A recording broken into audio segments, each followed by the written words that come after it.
What up? Hello. Who are you? I've forgotten. You are You evil. live here. Do I know you? You actually Old are you? Bold, are you? Oh, Calm down. Hey, you're going to be as old as me soon. that's true. Not far away now. Well, Yeah. Nothing to be done, I'm afraid. Nothing to be done. It's the inexorable crawl of time. What a bleak note to start on. Hey, have you contemplated the nature of infinity recently? Let's talk about the inexorable crawl of time. Yeah. So, are we all Snyder cutted up? I have seen the Snyder cut. Zack Snyder Justice League. I saw it today. Duncan is not, so no spoilers in the chat. But I'm more or less fresh off it because it's so fucking long. Are they really spoilers in it? I mean, like you said, it follows basically the same plot. So is there really anything to spoil? Yeah, there's a couple. I don't know. I just want to be careful. Batman gets his couch. Batman does say fuck.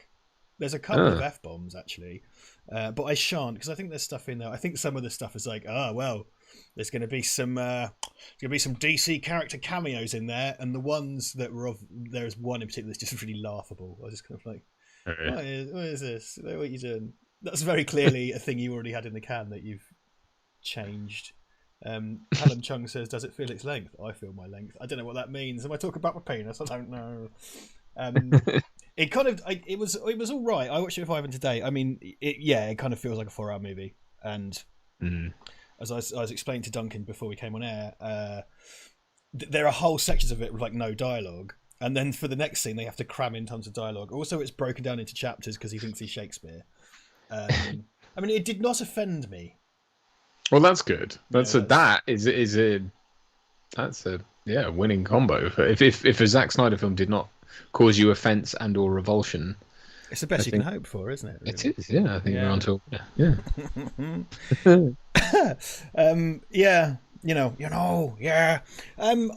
I'm honestly sort of the reason I'm fumbling and bumbling is because I'm sort of really drained by it. I'm quite knocked for six.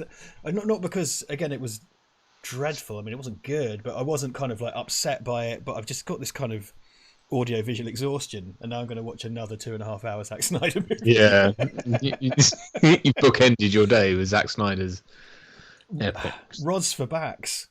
Indeed. Rods for backs all over the place. Steel rods for backs. Man of Steel, rod for my back. What have you been up to, Richard? Not that I'm going to pretend that we haven't spoken for 2 weeks, but of course it's part of the jolly artifice, isn't it? Yeah, it's the jolly artifice of life online. I watched a few. Ivan and I have been watching some sci-fi movies, and I watched some good ones. I watched, Saul Bass used to animate do the kind of title sequences for Hitchcock movies. Mm-hmm. He directed a film called Phase 4, which is the only film he directed, which is about a kind of a event in space. I can't remember, like a kind of galactic event causes the ants to kind of hypermutate and become intelligent, and it's about people. And it's got all this amazing footage of real ants. To the degree that like there are scenes without dialogue, just of ants, and you can identify like individual characters moving around and doing stuff and performing actions. It's insane. So I just want to talk about Phase 4 a little bit, and it very much feels like a movie made by a sort of animated graphic designer because it has all these block colours and stuff. And last night I watched Napoleon Dynamite in bed because it's possibly a perfect film. It's one of my favourite films. Is it really? Oh, okay. I adore Napoleon Dynamite. I think it's a beautiful film. And because firstly it does loads of things that kind of Wes Anderson gets credit for all the time in terms of its colour palette and its kind of framing and the film art of it, but also because it's so fundamentally about nothing. Like it's about nothing. There's basically, I think there's one conflict really. Well, there's a number of smaller conflicts, but the main conflict is about the student election, which Napoleon wins by dancing to Jamiroquai. There's no stakes, but yet it's like this beautifully, consistently entertaining and a very warm, heartfelt, sort of kind film that's taking the view of kind of underrepresented people. It's kind of the unpopular people in a small kind of backwater town, and I think it's beautiful. And it's kind of the inverse of Man of Steel, really. But there you go. What have you been up to, Duncan? Just working and dadding, and that's about it, really. The last 2 weeks honestly have flown by at a very alarming rate. But just been busy, man. Just busy. Like, I mean, work is good. I've not only, we've got my writing business and soon to be our content business, but also we have done a lot this last 2 weeks. I've just realised the 2 weeks off is just like, me and Doug could take 2 weeks off, and it's like, from Val Verde, like actually on all that other stuff, we've done a fucking ton of load of stuff. Yeah. So there's that, and then there's I've got several scripts I'm reading at the moment, which makes me sound incredibly important, darling. But some cool, really really cool scripts. I'm very excited. I am very excited about. Does that include mine? It does indeed, of Fucking course. But I didn't want to. Fucking better. That's a fabulous thing. It's too late now, anyway, isn't it? You're balls deep, mate. You're producing it. You've got no Yeah, choice. no, that is one of them. That's definitely one of them. And I've got another one in which I'm playing a young Ken Cranham.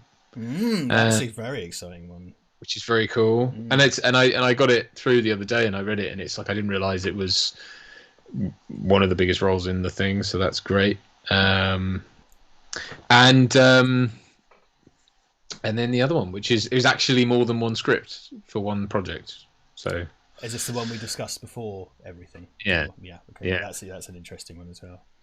That'd be cool. So there you go. So yes, I'm incredibly blessed and very busy and all that good stuff. He's hashtag blessed, everybody. Yeah. I've had some action on the videography front. Actually, things have. The stand company that I've worked for, as you know, they suddenly appeared out of nowhere yesterday after dinner time, saying, asking me what's going on. I was kind of like, I'm still here, man. You still here? Talk to me. And I've had a few things through some friends. A few job bookings come in the last few days. I was at the airport again this week, but I've had a few more variety of things. So that's encouraging. I don't have to go work in a job I hate and mournfully sort of, trudge away like I used to. Yeah, that's good. That's fantastic. And you're doing some pickups for Icon as well. Yeah, shit. We're back with Robert again in July, which is quite exciting. Third round of interviews. I mean, he has asked for a title change for the movie, so it's now called Hollywood Dreams and Nightmares. And he asked for another interview because I know. I can't remember who's editing it, but they're quite far along with their cut. And then he's now like, oh no, I want to do another. I've got some more dirt. I think it's just like, I've got more dirt for you. So that's down in London in July. So that's quite fun. Oh, he's coming over. That's cool. Oh, nice. Regrettably, I'm not going back to America for it. I was gonna say, I was, I'd have been just being like, yeah, fucking jigger, I'm going to America again, and I'll ring ahead and tell him to take you to that fish restaurant that you love so much. I love so much, yeah. Robert, can you palm room temperature prawns into Richard's face? That's his favourite. Hello, Robert England. You don't know me, but I'm British, which gives me a certain air of authority. Now, my vis-a-vis the force feeding of shellfish. Yeah. And then just cut to Robert Englund sort of doing that Jack Nicholson gif from The Departed of going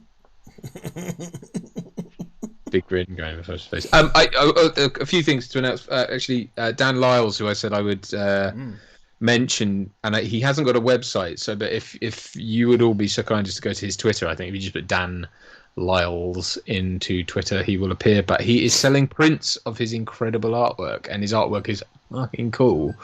And I think he's put it all over his Twitter. Dan, I don't know if you're in the chat, but speak up, brother, and let us all know. But yeah, he's selling his artwork, which is very exciting, and it's very cool artwork. And I want to encourage you all to go check it out. He's selling prints, so big up himself. And then we've also got a few things in the paid pal, which I will read out. We've barely made a poo joke, and yet the money is flowing in. I know. Not a deflecate has passed our lips, and yet here we are. I don't think that's actually a word, but no, I very much enjoyed your cromulent. Here we are. My dad sent us £10 on the 11th of March, which I don't think we were doing anything that week. That might have been when I did my live Q&A with Patreon, actually. So thank you, Dad, if that was that. And I'm sorry if I didn't see it at the time. Andrew Capitz sent us £10. Thank you, Andrew. Gratefully received. James Harris sent us £10 and a message which reads, and he writes, Richard, if you told a friend that you knew someone who recently passed away from a murder, and the person you're telling this to says, I'm sorry, knowing that they haven't caught the killer, would you then... Oh, I see. Hang on. Sorry. Go back. Wind it back. Recently passed away from a murder. The person telling you this says, I'm sorry. Knowing that they haven't caught the killer, would you then consider your friend to be a prime suspect? Does that make sense? I'm not sure I understand. So someone comes... A friend of mine has been murdered. Let's say John. No. If you told a friend that you knew someone who recently passed away from a murder, and the person you're telling this to says, "I'm sorry," knowing that they haven't caught the killer, would you consider your friend to be a prime suspect? Is that a RoboCop reference of some kind? I don't think so. I'm not sure I understand, James. If someone is using the phrase "I'm sorry" upon hearing of a recent bereavement, I wouldn't necessarily assume to be a murderer. I don't have the full Columbo skill set, admittedly, but I'm not sure that's where my brain would go. Just one more thing. One more thing. Sorry. The case of the person that apologised. Remorse is guilt. As Callum Chung says, this has all gone a bit Agatha Christie. Certainly has. Yeah. What did he ask you? Asks to me, can we expect a Cooking with Dunks series in the near future? That bolognese you suggested got me lucky in the end. Why? Well. Cheers. Well, good for you. I see like my work is done here, really. I don't see the need. But I mean, you never know. We may do. The thing with cooking programs is that really you need an island.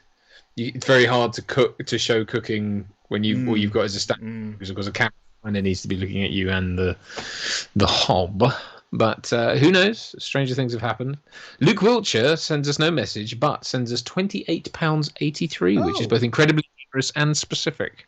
That is specific, but very generous. Thank you very much. That's very kind. I'm assuming, yes. I think what he's done is sent us £30, but of course he's done it as a payment. So I've got his shipping address. Right. So we can post ourselves to him. We can post. Yes, we got charged £1.17 for his. Yeah, but thank you, but yeah, we can post ourselves to him and dox him. And right. We're good. You didn't click send us a gift. I better I'll rattle off. Let's rattle off some names, shall we? Let's do it. See who's out in the chat. Up in here. Oh no, I just popped the chat window out. No, restore the chat. Restore. Fuck you, Google. Participants. I see with my little wee. And we're back. Nothing's changed. Benny Legend, Callum Chung, Captain Meets Adventures, Dan Lars, Ewan Callister, Floyd Dillon, George Jones, I am Snorlax, John Doe, Mr. HEC, Paul Rizzo, Petter Danielson, Phil Rob Myers, Ross Sanders, Sam Montgomery, Steve Allen, Turtle Flipper. I know Carl Goddard's in there and he's going to inevitably be left out as is every week, so I'm going to say it anyway. VHS I just saw. It's lighting up like some kind of digital Christmas tree. The kind under which Jesus was born. That's it, isn't it? I don't know. I don't read the Bible. Chris Thompson just said hi. Omar, of course we have Omar. Leonard Leone, Marco Marin, Phil Rod 1978, Ewan Callister, Steve Allen. Just trying to get you all in there. Hello, I am Snorlax, of course. Captain Meets Adventures, John Doe. All you friendlies. We've got loads of friendlies. I think my dad's there as well, although I'm not sure. He never seems to pop up on your radar, but yeah, I think the participant list is people who are actively chatting, and I think it's quite unforgiving. So I think if you haven't sent a message in like a minute or something, I don't know the actual numbers, but it just kind of goes like, "No, you're not here." Otto Sump, Simon Pope, Hail Nilla 9, just pure Patreon for only. Happy to be on board. We've had a rush of patrons this week. We've got Ryan Ricardo, Randall Windle, Vicar Donald, Eric Granlund, Joe Mitchell. Hey Joe. Big influx of patrons over the break. My series, So You Want to Be a Filmmaker, my Patreon exclusive series will continue soon. I'll get another couple of shows in the bag. The next couple of ones coming up, I'm going to talk about Kit. It's exciting. Very good. And my Driving with Dunks that was supposed to land yesterday didn't because I forgot. So that'll be coming along tomorrow. Cool. Tomorrow? Cool. Well, there you go. More stuff tomorrow. It's nothing due for tomorrow, is there, from you? So no, I shall drop I shall drop an automotive deuce in Patreon tomorrow. So another Driving with Dunks. Oh crumbs! It's exciting. Happy St. Paddy's Day, everyone. By the way, I'm drinking. Oh yes. I live with an Irishman, you see, so he got his nice whiskey out yesterday, which is not a euphemism for his penis. Vote Saxon 07 in the chat. Stephen, what's up, my man? TM2YC is here as well. Joe Zilla, Neil Hart, Colin McLean. Just making sure I've got everyone. Sam Montgomery I see there as well. So, hey, how you doing? I've lost a stone, Duncan. I've lost a stone. Good on you, mate. Yeah, I didn't. Not in one big poo, which is what most people do. Well, no. I got my fastest 5K run yesterday ever, which isn't that fast by most metrics. I've been fucking doing weights 4 hours of weights a week, and 15 kilometers of running. Very good. Because it's the only thing that's allowed under law. It's the only thing I can do. Yes. Upside Well, down. yeah. I'm told I've lost weight. I don't weigh myself. I sort of do that deliberately. Really, I don't. I sort of go visually. But I'm told by my wife that I have definitely lost weight. So I've been doing a lot of hit training at home. So like lots of really bloody intense stuff. And I've moved it up to now 3 days a week. So I do 5 days a week exercise from home, but I do like what is it, like basic kind of home cardio, and then I do like this week I've done 3 days hit training, which is fucking hard, and then tomorrow I shall do body combat, which is like shadow boxing and shit. Right. Yeah, great and all cardio, that. right? The body combat stuff gets your heart Definitely. Yeah, I used to do it way back when in the gym with a punch bag, as I've still got my boxing gloves. Boxing training is like the hardest, man. It's the hardest training you'll I ever did a do. bit of Thai boxing when I was younger. Fuck me, just the warm up was insane, and then when you actually get your arms and legs flinging about, that's the real talk, right? It's fucking crazy. Yeah.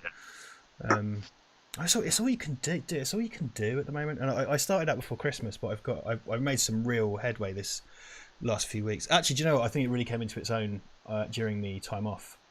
Mm-hmm. And I got to that point where I look forward to doing exercise, which is, and my diet is completely. I mean, my diet's changed completely. I'm barely having any dairy, and I'm just eating well, getting as much fruit and veg as I can, low carb, fucking boring. But my No, it's what you got to do. Like we're doing that as well because my wife got into a big thing about like wanting to lose baby weight and stuff, which she is incredible. Like she's definitely back to. I wouldn't say she has much to lose at all, but she's on a drive. So I've kind of been eating healthily with her, and really like it's only like tonight, and then usually on a Friday night I might have a beer or two, but then that's it. Trying to be good. Clear spirits, vodka and soda for when I do have a drink. Cheat day on Saturday, so I'm allowed something dirty in the evening, but the daytime is still. God, everyone's just like, is this why we tune in? Is this why we're here? Listening to middle-aged men talk about their guts. Well, it's above the belt this time, which is nice. True, which is we are literally moving up, so that's a good thing. I'm just gonna grab something. Give me a second. Not now, Richard. Now's not the time. Come on. Very good. What are we saying in the chat? Duncan the new Scott Atkins. Hell no. There's no way I am that bendy. But Scott is a lovely guy.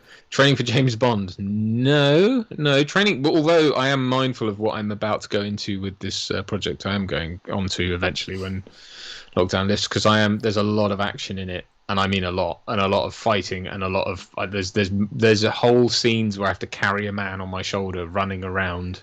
Jesus, it's not for long. I mean, it is for long. It's for a long period of time, and because it is an Erica-like branching narrative, it's a lot. It's going to be it's one of those things where people write it, and there's lots of funniness in the script about me having to run around carrying one of my comrades, I suppose, or not comrades, but you know what I mean, like people on my shoulder, and just on one shoulder as well. And then that's what I pictured, and that sounds not fun. Back-breakingly awful. So yeah, that's gonna be fun, and it's a human male, an adult human male.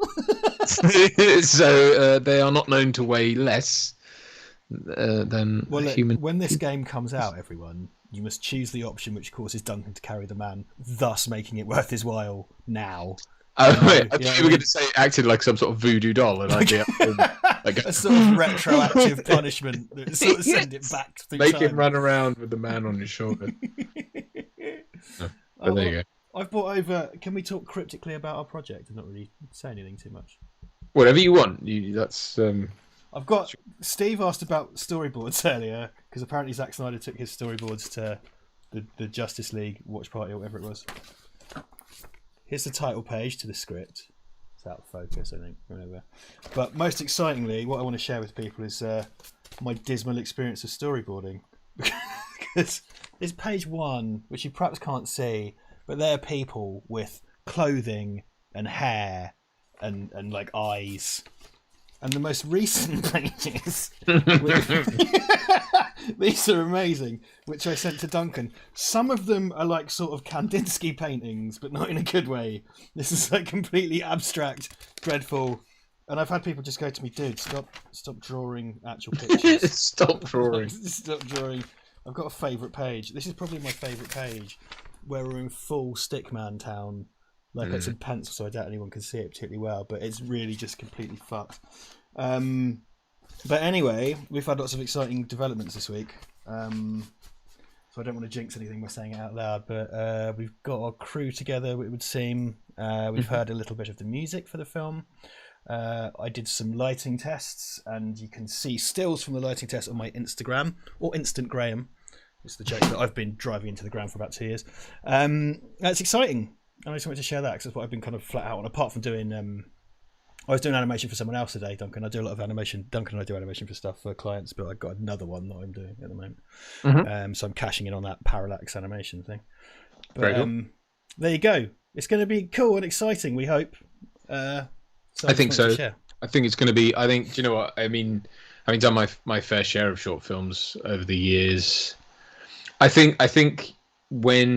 if you can find a way, as you have, to make them for what they are, and not make them as like, oh, this is essentially the prologue to a feature, or it's it's like my calling card as a director. That's obviously implicit in what you're doing, but it's like no, we're just setting out to make a cool bit of film. And the beauty is now, I mean, compared to when I started out, even though YouTube was a thing back then, there's much more of a model now for just doing cool shit on film. And letting the audience find it, and letting it be what it is. Yes, we'll do the festival circuits, but at the end of the day, it's just about making a cool thing, and that's what's great about it. So make something cool, get out there. Because I wrote it. It's 20 pages at the moment, and we're probably going to have to shave some out of it, I think, in the edit, to make it film festival length. And I think a lot of that's got lots of really wordy description because there's big long dialogue free sections. So I wonder how that's going to come out as an actual film. But like looking at it, I was just like, I don't see this as a feature film at all. No. And I don't know how you would. It's something, because I know a lot of shorts start like that, and justifiably short. Like Napoleon Dynamite was a short first, for example. But I don't see our story. I'm sort of like, I don't see how that could be a feature, and I wouldn't want it to be either. You know, well, that's the great thing as well. Yeah, like you say, you've written it. You've not written it with any ulterior motive in mind. It's just is a story to be told in that amount of time. And the great thing is as well is that given current things, like we have a YouTube channel, it can be as long as it needs to be. I mean, yes, we can do a festival edit, but then when it comes to putting it out for public consumption, it can be as long as the story needs it to be. That's exactly. That's the joy of it, isn't it? We can have that longer version, because I think the kind of the rule of thumb is a page a minute, but that does vary on scene description and dialogue and stuff like that. Because again, there's whole bits of quite wordy description because it's Duncan in a location interacting with a thing, which I won't go into, and kind of because I'm directing it, I'm putting loads of stage direction and stuff in it, and kind of lighting stuff as well, because I'm lighting it too. So anyway, we just want to share that because it's been exciting. That's taken up a lot of our time recently. Captain Meets Adventures says, can we all raise a glass for Yaphet Kotto? I'll raise a mug for good old Yaphet, bless him. Just took a drink. I'll take another one. Take another one. I'm sure he'd be glad that you did. He was 80 something, bless him. He's had a good run. Legend, total legend. I love that he kind of didn't. Yeah, I mean, all the roles that he's most known for, I suppose, are happened across decades, but were brilliant. Such a memorable dude, and like in a bunch of my favorite movies as well. So yeah, I did same. And like again, I only just recently saw Midnight Run, and it was a treat to see him in that. Just a man with an unforgettable kind of face, voice, and just presence. Yeah, like, even if he's not saying anything to see it, it's just kind of like, look at this fucking guy, man. Well, I just love as well. Like so you take him. He was a Bond villain in Live and Let Die. He's an Alien. He's in touchstone movies. These are, and then you get to Midnight Run, and it's like he's also a comedy foil, and like gets it. He gets it he's one of those people who seems to get it way before the crew, the director, and the audience get it. You know what I mean? Like it's like, especially in Alien, like Parker is like it's like he knows. I guess what you could say about him is he knew exactly who he was playing. Yeah. And I doubt you direct Yaphet Kotto. You know what I mean? I think he comes in and goes, "This is what I'm doing," and it's brilliant. It's always brilliant. You just trust him that he's got it nailed down, and like that. Yeah, Mosley. I'm Mosley. We got to put Midnight Run in a fucking poll. We will get. We have before. It just hasn't won. Yeah. So we'll get there. Shall we? This is quite a long one. Yeah, because of course it is. Have you got? I meant to ask you earlier. Have you got access to it on Now TV? Yes. Very good. I went for Now well, actually, I won't go into my Now headaches today, but yes, I got it on Now, and I think that should hopefully avoid syncing issues. Hello, Fate. It's me tempting you. Shall we be friends? Yeah. Because I don't mind if it's a problem in the future, you can always have our login and then. Oh no, I'm good. I'm sharing my brother's login for Now. Okay. For now. For now. Let me put on these subbed titles. So yeah, gang. Man of Steel is on Now TV. You can find it elsewhere. You can rent it on Amazon. You can rent it on YouTube. You may own it if that's how you roll. But I do own it on Blu-ray actually. I think it'd be interesting. Again, I'm quite glad. I mean, obviously, this is a calculated move. We did the Snyder movies this week because of the Snyder Cut coming out as a kind of calculated thing. Some kind of zeitgeist prodding. But I'm glad I watched the Snyder Cut today and be interested because this is the beginning of all these. And those films have become so much like the Marvel thing. If you look at Iron Man, it's so grounded compared to where they are now, where it's all time travel and space and robots and stuff, which is cool. But you can say the same for the DC movies. Like it goes so nuts, and it's still about an immortal flying alien, but it's kind of mission statement is to be fairly grounded, isn't it? Well, Chris Nolan produced it supposedly, and had a hand anyway in some of it. So, yeah. I mean, it's funny. It's interesting to sort of reassess this because I was a fan of it when it came out, but in hindsight, with the 8 years almost that it's been since it came out, Christ,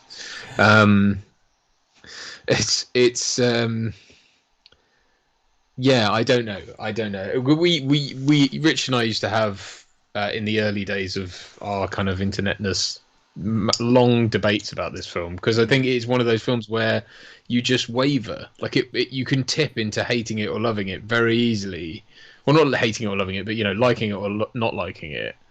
And I think there's only a few points on which you can fall into either camp. So it's I think that I exist with this film on a sort of continuum of just on the negative side of ambivalence. And I think that time hasn't helped that because I now know where it was going, what it was doing. Because I remember watching it in the cinema, I sort of been on board with it, but then when he killed Zod at the end, I was kind of like, I don't know, I don't like this. And ever since then, we'll get into it because there's a lot of movie to talk over. So there is, yeah. We'll get into it. Right, shall we do it? Yes. Let's do it.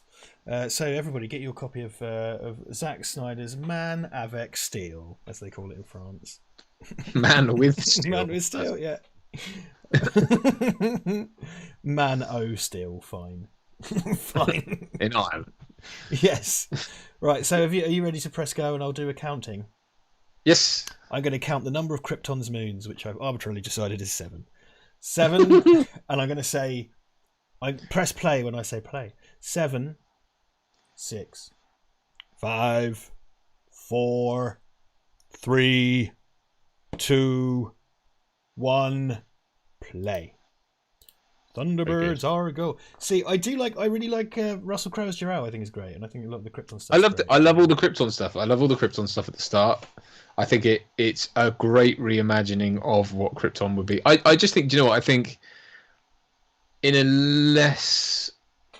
looser way, this is what all the first Batman films have been. So it's like Batman and Batman Begins are directors being reined in slightly. Mm-hmm. So I think they're being tempered, and I think this has a clearer mandate than what came after running through it.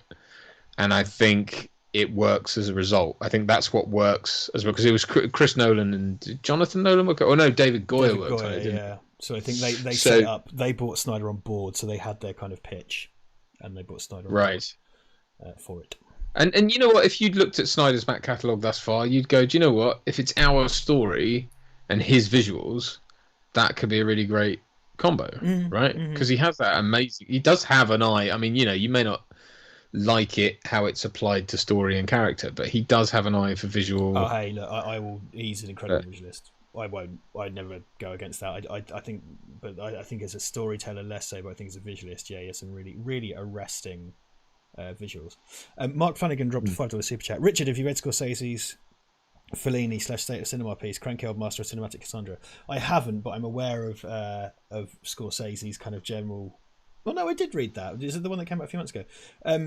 Yeah, I think it's a bit of both Cranky Old Master or Cinematic Cassandra, because I think he is sort of old man yells at cloud, but on the other hand, he's Martin fucking Scorsese, so you know I kind of get where he's coming from. So yeah, I don't know. I think there's a lot of that about at the moment. That's a slightly milquetoast answer, isn't it? But sorry. No, sorry. I thought you finished. Go on. No, I have nothing more. Okay. I have nothing more. It's weird watching a childbirth on film now, having been through a childbirth. Right. That is weird, because that is not what happens. But I realise that, you know, that's what a lot of midwives and stuff complain about, how film and TV portrays childbirth, because it gives a lot of women the wrong idea. Firstly, that it's a horrendous, painful ordeal, and that, you know, you ought to be afraid of it. But I understand that actually, like, when you're telling a story, you have to have visual shorthand. You couldn't go, well, it's 12 hours of labour, and here's sort of the boring bit and the interesting. You know, no, it's got to be, my waters are broke. Oh no, baby, like there it is. Moment of joy. It's literally the most natural thing, and everybody's been doing it without. Well, not everybody. It's been going on without fail for millions of years, and or hundreds of thousands of years, I should say. But TV was kind of like, oh yeah, this is this massive ordeal that you'll barely survive. You know, which some we're always very dangerous. Yeah, it's of course. Very dangerous. Some don't, of course. I don't mean to be insensitive in that regard. No. But yeah, nevertheless. So Michael Shannon then.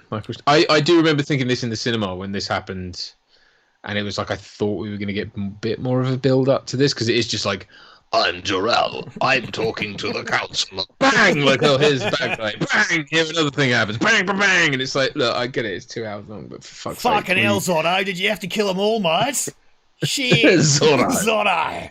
Stop it, Jarrell! Don't be such a cunt. And already it's better.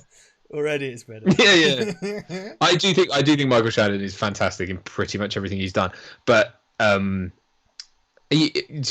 I think in this it's very much hire Michael Shannon, get Michael Shannon. You know, it's one of those like, well, of course he did it like that. I think he's a good choice. I mean, I think you're kind of replacing Terrence Stamp, aren't you? Because no one's really done a big screen one other than him up to this point. And I think because I think the problem is, and something I've said for a long time, is that because like Superman is sort of portrayed as a bit of an angry psycho in places, and it's all well and good for him to sort of look at the camera and go like, hope is good and everybody should be nice. Leave my mum alone or I'll fucking kill you! Like, it's sort of like, what? So Shannon dialed up to, because he does that whole kind of like Hitler thing, you know, where he spits when he talks and he's angry and stuff, kind of dictatorry nutcase. That's cool, but when Superman's also sort of a bit like that, it's like, oh, wait, all right. I think, you know what, I think so. Two things on that. One thing is, I do like the idea that Kryptonians have encoded within them their programming for life. You know, it's obviously a commentary on the loss of freedom of choice in society, and it works well. You know, that you're given a purpose, you don't get to choose one. So, but if you're going to do that, don't then make the embodiment of choice someone who chooses to be angry psycho. You know what I mean? Or like, sure. Saying something very much fundamental about Superman, which is he's the most all-powerful person on the planet, and he still chooses to be a good guy. Yes. Like, because of his down-home family values, right? But it's like, but then you make it. Firstly, then it's like his dad's like, let him die, and then he doesn't say that. I don't even actually say that, but you know what I mean? It's like it's that sort of ambiguity around whether or not he should have saved a busload of kids, and then you know, and all that sort of stuff. And it's kind of like you were teeing up a really, really fascinating take on Superman being literally the embodiment of the choice to do something good with yourself, coming from a place where choice, it just gave an extra layer to why his choice is even more. It's all the more potent, isn't it? Yeah. Yeah, exactly. So but yeah. So I guess it is a bit like with when I don't know where I was going with it. Well, Zod's portrayal, it's kind of like, of course he's angry Hitler because that's what he's bred to be. It's because like he's born as a military leader or something, right? Military caste. Also, it's interesting between him and Superman later on, because obviously his whole thing is like, you're choosing to do this. You're choosing to destroy Krypton, essentially. You're letting our race die and all that kind of stuff, isn't it? It's interesting as well, because modern Superman stuff tends to really go in on the Jesus shit, and I know this one does it massively, and the Brandon Routh one does a bit as well, and they have the kryptonite spear in his side and stuff, and he's Kal-El is the reverse Immaculate Conception, right?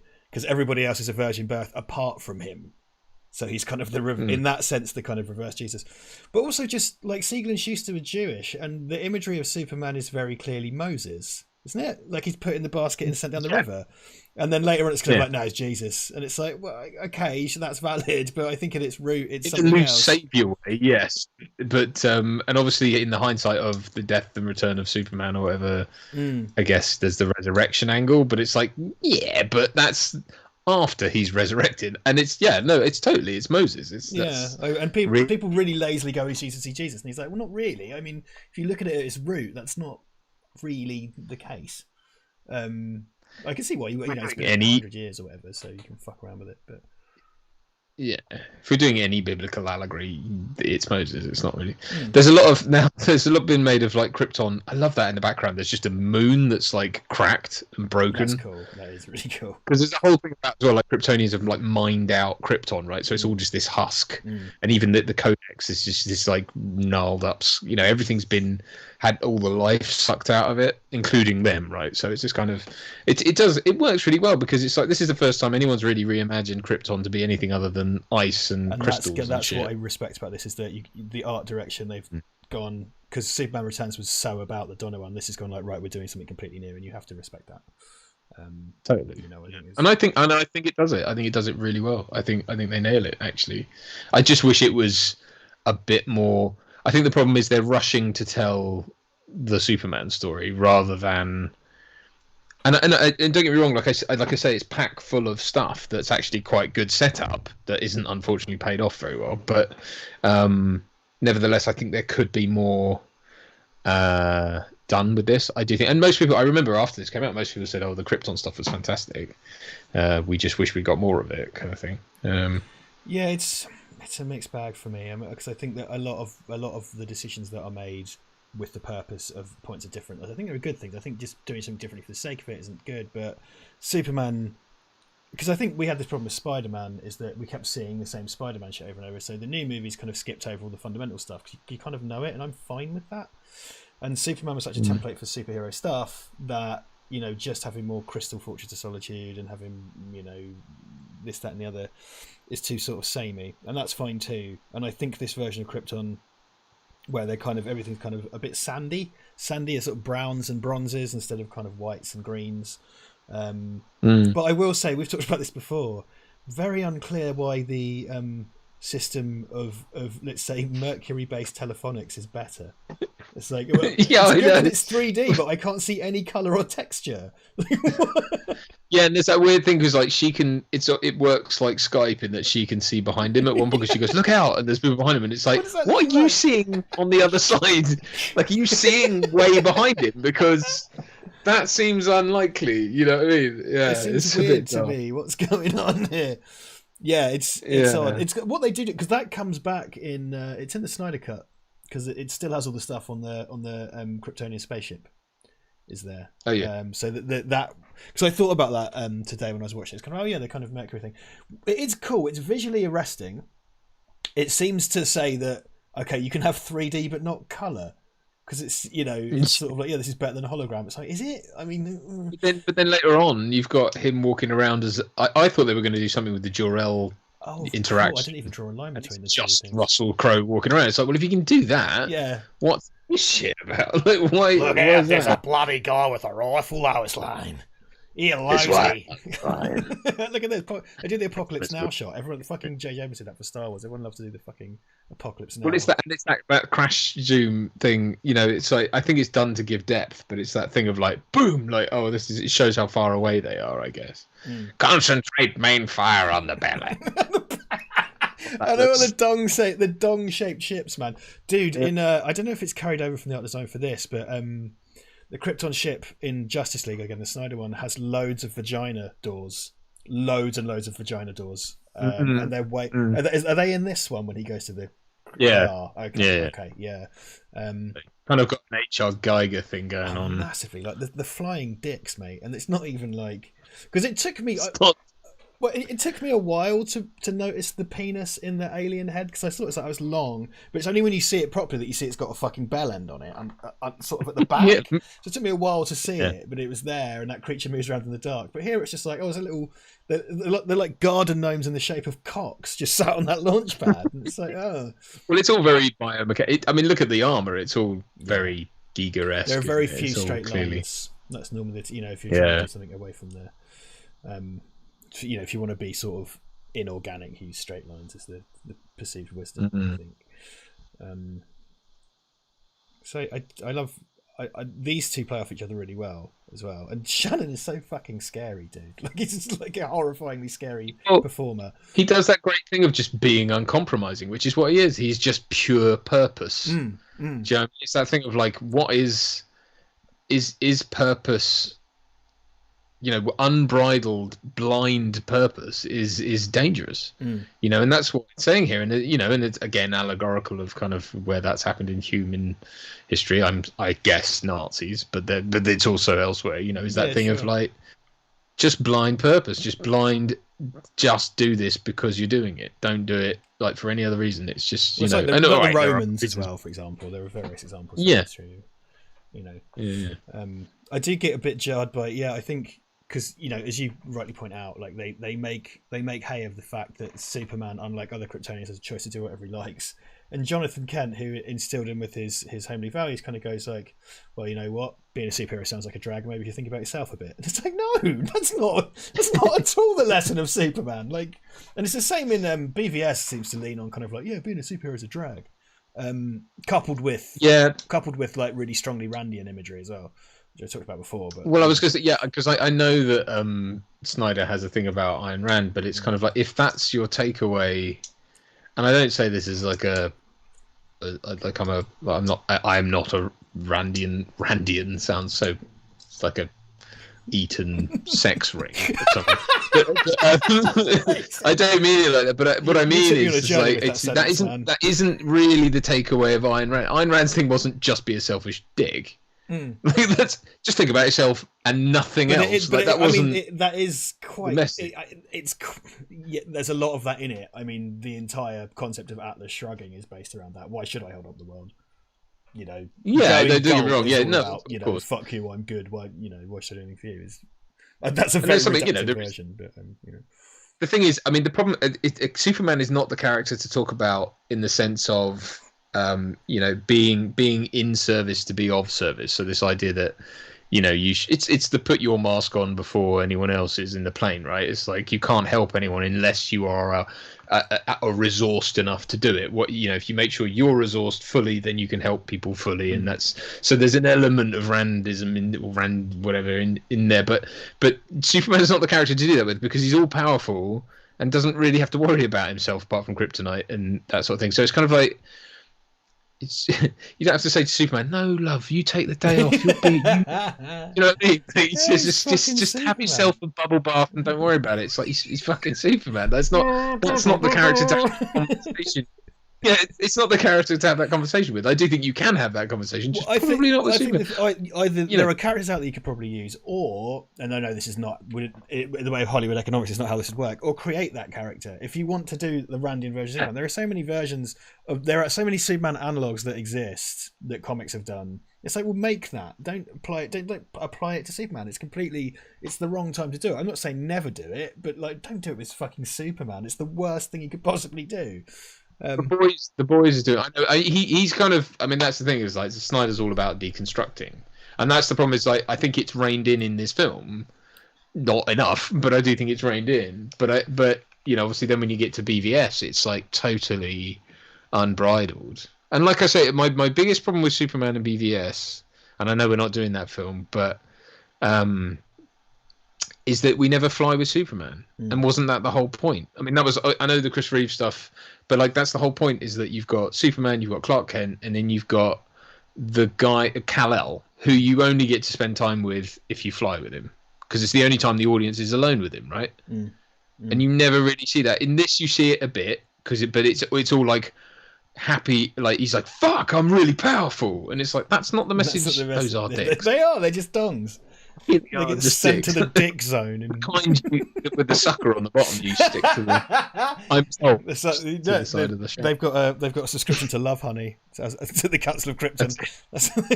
Comes in a free. They've done that thing with it, like I don't understand why you do. I do like that shot of it going up against the sun, and the Phantom Zone's really well imagined in this. But that they did that shot of, when you get the under thing of the thrusters on a space of the shuttle or whatever, and you get all the like condensation and stuff hitting there. They did that, but it's like, what are you saying, that the propulsion method is the same as the shuttle here? Right. Yeah. I think sometimes you get a bit too carried away with trying to make it look enough like Earth technology, and it's like you probably ought not to, because it's a load of penises going into a sort of. Yeah, and when you want to go nuts, you go nuts. Like, they've done loads of nuts stuff, and it's kind of like, this isn't the time. Interstellar is the time to show realistic detail of space travel. I do kind of. I can't remember the exact quote, but like, I think it was Snyder talking about either Batman or Superman killing people, and it's kind of like he kind of goes like, "Wake up, we don't live in a fantasy world," and it's like, this is in this case you are. This is literally a fantasy world. This is actually, it's not a documentary. Something I find a lot with this film as well, and it's not a discussion. There's not discussions I like to have at this point in life. But like the killing Zod thing, I know this is a really controversial thing. The killing Zod thing, it was always kind of like, Superman didn't have a choice, and I've said this many times before. It's like, yeah, because they wrote it like that. It's not a documentary. They created a situation to put Superman in. Like, it's not. Yeah. It's like, Superman didn't have a choice. What would you have done? And or like, maybe if you just tipped your head. It's like, no, none of that matters. Some filmmakers decided to create that scenario. That's what happened. Yeah. And my point is, I'm not bothered. I don't care about the in-universe explanation. I don't give a shit. I want to know how you justified putting that in to this story. Right, and if it's just shoehorned in, because again, I've said my example has always been like, I could write a story where Lex Luthor forces Superman to fuck a puppy, like in the style of that Black Mirror episode. I could write that. I wouldn't want to, because it'd be horrible, but I could contrive a situation, and there's no point going like, oh, Superman didn't have a choice to not fuck the puppy. It's like, don't make a story about Superman fucking a puppy. How about that? it's like, Well, yeah, I mean, what are we saying about the Superman character? And then that's the problem. It's like the imagery of him doing that can work if you are doing it from a place of, actually saying something about it. That's what you've got to do. I do like that thing of that. We expect to see Mar and Pa Kent discover him coming out the thing, and he just goes boom into the ground, and we just jump. What I mean? Because it is like the time skips in this. Yeah, this kind of goes because it. Again, it's a very Batman Begins thing. It's like it's telling the story in jumps. I mean, it does what the Donner film does, which is prologue essentially on Krypton, and then the rest of it is just told in like flashbacks. Yeah, and again, it's that thing of like he's got to find himself. He's on a ship going, and it's like I do quite like the thing of it because it's a young Superman, and it's like he's like traveling. He's trying to get away. And because he doesn't understand and he doesn't think he fits in. I mean, he shouldn't, because that's the whole point of Mar and Pa Kent, right? Is that he's raised to feel like a human, more human than not, and he's given his values, and then he can go out on the big wide world with confidence because he knows who he is.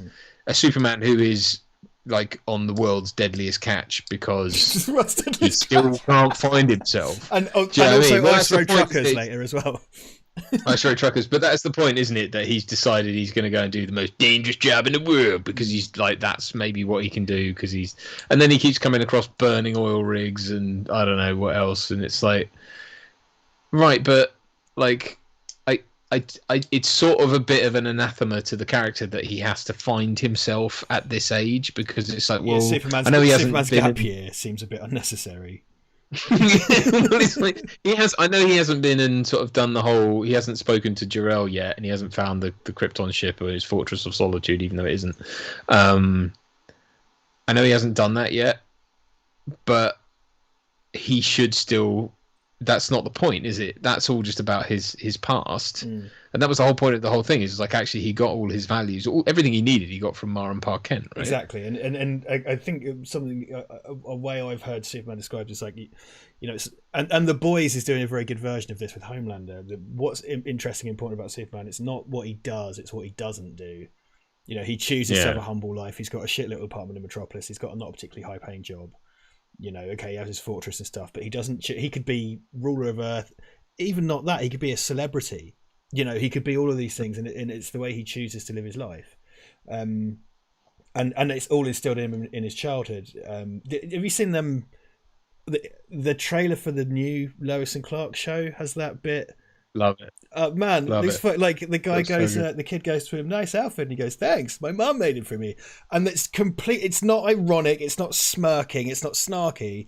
It's just completely good natured and sweet. And he takes off. The only thing I don't like about it is when he takes off, it knocks the kid's hat off again. Right. And it's like, you saved the car over his head, right? And his hat fell off. And that was the whole thing, is like, oh, he picks the hat up for the kid and gives it to him. And he goes, here you go, friend. And he's just like, thanks, love your outfit. It's like, thanks, my mum made it for me. And then because he does the whole, like, I call it the fart takeoff, but it's like, it's what they do. And it's just sort of lazy special effects handoff, right? Which is just like, boom. And it's like, it just turns into a blur. Right. Because you do that, he knocks the kid's hat off again, and it's like, what was the point in you handing it to him if you were just going to blow it off again? Just like he can defy gravity. He doesn't need to pull it off of the ground. He could just exactly hang in the That's one thing I don't.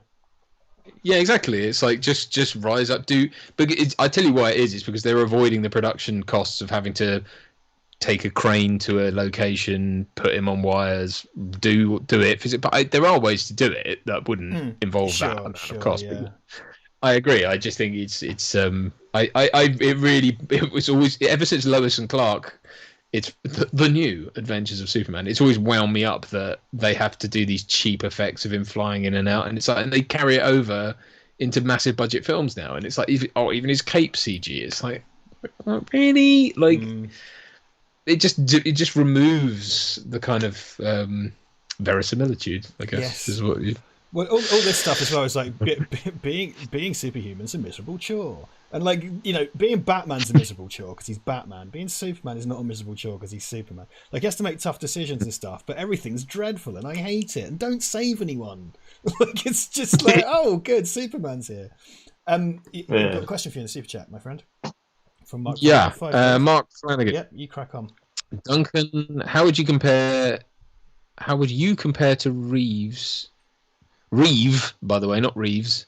Reeve. How would you compare Reeve to Ralph to Cavill? Do they have room to offer their own take, or is Reeve too iconic to mess with much? I think you can absolutely do a different take, but bearing in mind, a lot of it's in the writing. You know, I mean, most of the criticisms of this are the writing. They're not Henry Cavill.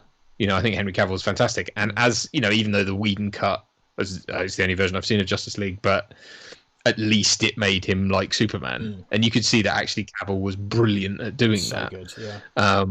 Yeah, you know, it's like actually he could actually be actual Superman, whereas in this it's like, I'm a B-dad, don't like being Superman.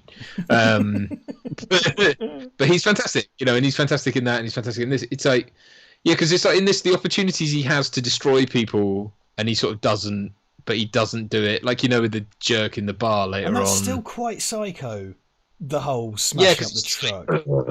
And you, what seems to be going through his head at that point is, I could rip you limb from limb, but I'm not going to because reasons. Yeah, we're supposed to fucking go like, oh, he's a good guy because he chooses not to kill him, and it's like, that's not, you know.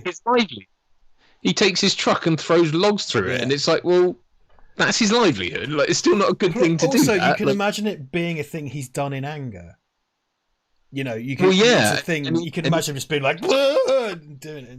More than that, he's decided to punish him anyway, and it's like you're not a judge, jury, and executioner. You don't get to punish people. You don't decide what punishment fits the crime. You know, Superman delivers the robber to the police, right? He doesn't on the way go, and you're going to lose a finger for that. Crucifying paedophiles or whatever. Yeah, exactly. It's like, no, that's not how that works. And it's like flies off, and the guy's like, ah, missing an eye, and guts hanging out, whatever. Exactly. And actually, like Boys and Homelander and stuff, that is a great example of what. There's that bit in season 2. I still haven't finished season 2, but there's that sort of psych out moment where he's at the rally or he's at that thing and he lands on the stage and he's talking to, and everyone starts booing, and he just literally goes. He's just like destroys an entire crowd of people in it's the most violent, horrific way, and then it turns out like he didn't do it, but that's what he wanted to do, and it's just like all the things he does, like even in that, like when he's sort of trying to, even when Homelander's trying to be careful and he ends up mushing someone's face or whatever, and it's like that's and there's a really great moment, I think it was in the animated series where he says, it's when he's facing off against Darkseid or whatever, and it's like he goes, I feel like I live in a world of cardboard. I can't make a mistake even for 1 second. I can't lose control, otherwise someone could die. But you can take it. And he's like, I have a rare opportunity to actually let loose, and then he kicks Darkseid's ass, right? But he's just like, that's the point, isn't it? He's a man who literally every time he picks something up, every time he touches a thing, every time he interacts with someone, he's got to be so careful, because if you imagine, like, you couldn't feel pain, you didn't know. Presumably, you can feel things, but you can't like you can't feel when it hurts. He can't really empathize with another human being as to what pain feels like. So he has to just constantly assume that everything he's doing could break someone's bones or destroy something. You know, so, like, there's so much in that, which doesn't really appear to apply here. No. Well, I think because I really liked you know, on that question, I think what Christopher Reeve did was incredible. I still think it's it's an absolutely amazing performance. There's so much nuance in it, but I think it's important to move away from that because we've had that. Poor Brandon Routh got kind of stuck with like, oh, well, you look a bit like Christopher Reeve, which is a shame because he's great, and it was really lovely that he got to come back and do it. I really didn't answer your question, did I? I've just realised you just reminded me. I completely went off topic. Yes. What you said, but Ralph. You know, he's got to sort of do it again a bit in Crisis. What do you call it? Crisis for the Arrowverse. And Ralph. I mean, I think he was fine. The idea that he looks like Christopher Reeve, I'm like, occasionally. I remember seeing there were some shots they had of him in a random thing where he looked like Christopher Reeve, and they were like, "This is why he's here," and it's like, okay. It's all right. He's like he brings a lot of warmth to the role and stuff. And there's stuff, you know, I don't really like Superman Returns, but there's like a bit where all the rubble's falling off the building and he goes on his back and vaporizes it all and flies off. And it's like, Superman shit. Like, sorry, go on. Well, I'm sorry if, like, you know, not wanting to see a bunch of people crushed to death in a Superman film makes me a bore. It's kind of like, I'm too busy fighting or whatever. You all have to die. Well, yeah. I mean, I do think that film still managed to fundamentally get Superman right, even though he leers at his ex-girlfriend out of a, you know, with his Ectrovision at one emo point. Stalker stuff, yeah. He's emo and all that, but at least he's not sort of angry psycho, I suppose. And his values are still sort of intact. But it's just a boring film, that film. And sadly, you know, it's nothing against Ralph or anyone, but it's not on him. I mean, I wanted to like it more than I did, and then having watched it, it was kind of like, well, this just, there was no attempt to make your own thing here. It's just like, oh, I really like Bryan Singer really likes the Christopher Reeve movie, so we're getting more of that.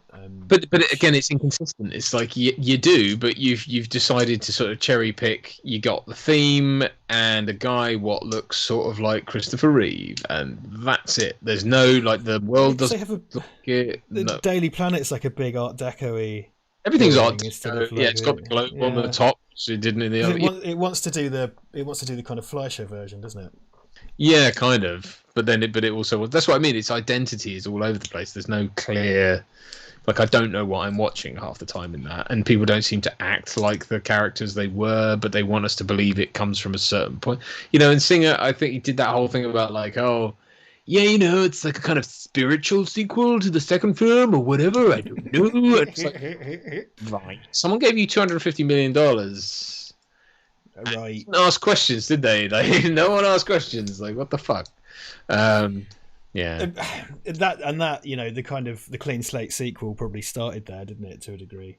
Well, and the problem is that I think with Ralph, sort of circling back to what we were talking about, is that I feel that he's a man without direction, because I think it's a film without direction. So I feel really bad for him in that he was a relatively green actor to he was plucked out of the TV world, right? He was in soap operas and stuff, yeah, and done the old thing, but he was essentially like me, basically. Well, even a younger version of me, and so it was like, you're now leading a massive film, and I think he was just like, okay, I'll do whatever you want, and he was just go along to get along, because of course he was, and I just don't think he was given much. If he ever went like, so is this? Am I Christopher Reeve?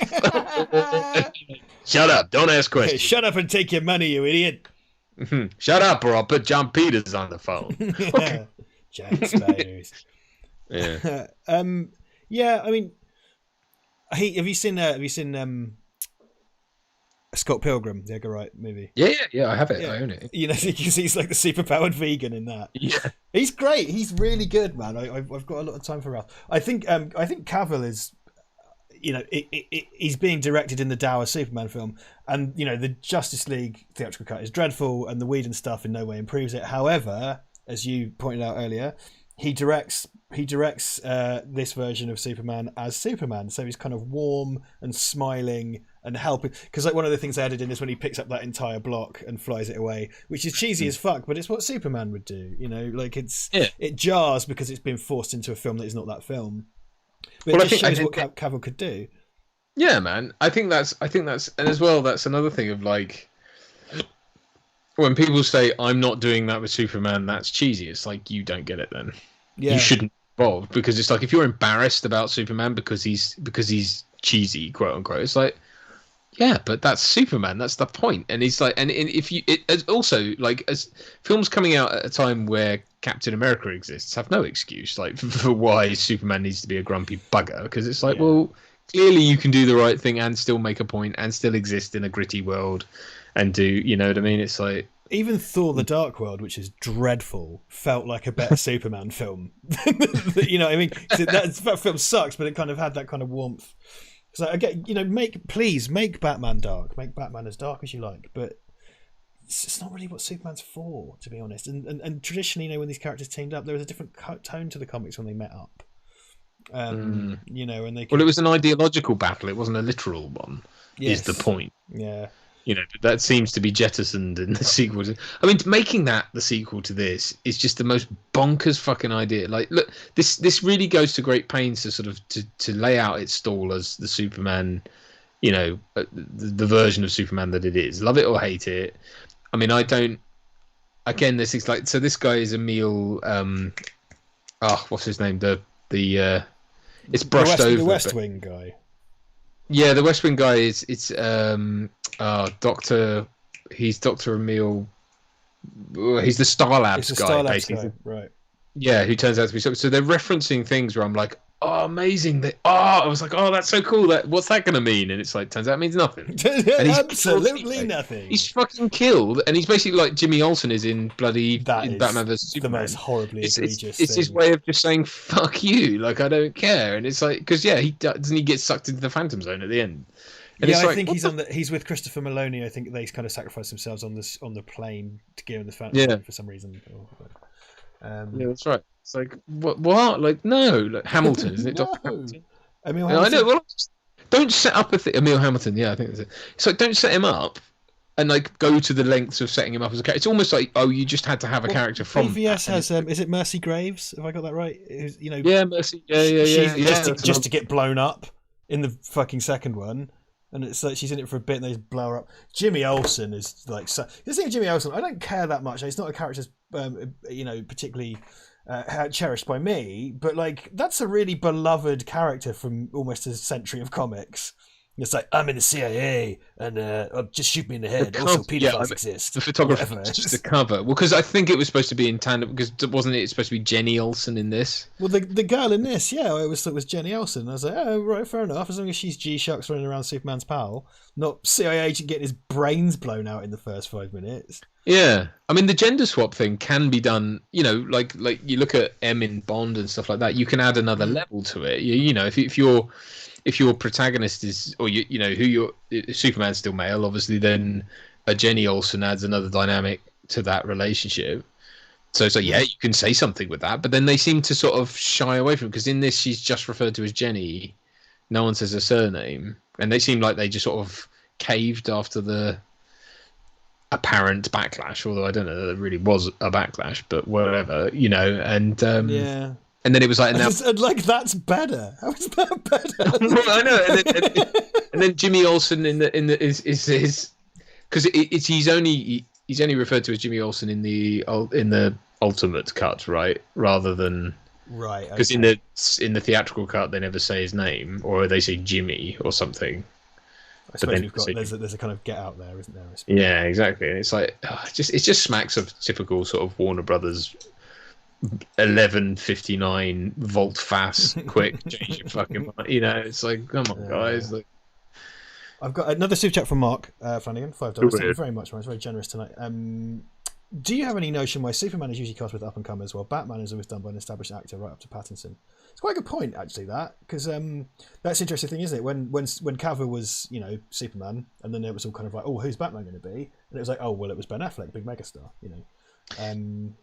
Yeah. I wonder if it's how they I wonder if it's like, let's ignore for a moment the Saturday morning serial Batman and Superman and George Reeves and all that. Just talk about the movies, I guess, because with Christopher Reeve that was a huge search, and they did look at loads of famous people, didn't they? They looked at everybody. It was all like fucking James Caan and Robert Redford. Looked at wasn't it Stallone wasn't big at the time, but but they did look at Stallone. But no, who was it? It was someone's dentist or something. Yes. Whose camera test is on the bloody DVD, because I've seen it. Right, yeah. Bless him. Was it Lynn Stallmaster's dentist or someone, or someone's wife's dentist or whatever? Yeah, I mean, I think since Chris Reeve, the reason why it's been a relative unknown is because Chris Reeve works so well.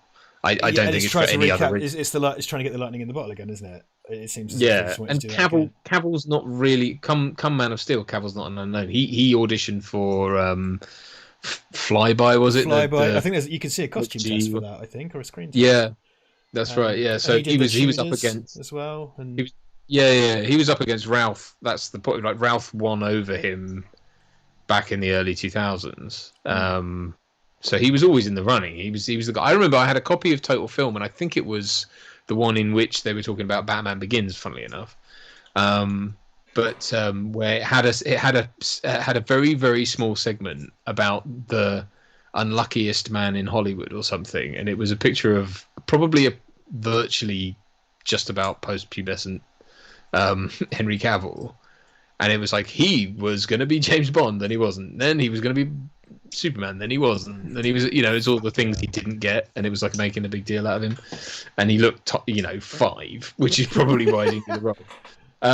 You know what I mean? So it's kind of like he was always set up to have something land for him at some point. So it's kind of like, I don't really feel sorry. He had a good start in life as well, didn't he? Because big time. Did he go to Eton, or he went to some kind of Stowe? He went to Stowe. He went to the same school as my brother-in-law. Oh right, my brother-in-law knows him. Yeah, he went to the same in the same year. There you go then. There you go. Yeah. Well, so then Batman. To keep on Mark's question, Batman, like doing Michael Keaton was the most insane thing. Like no one saw it coming. There was pre-internet hate campaigns against that. Established comedian, people already knew him from a few movies.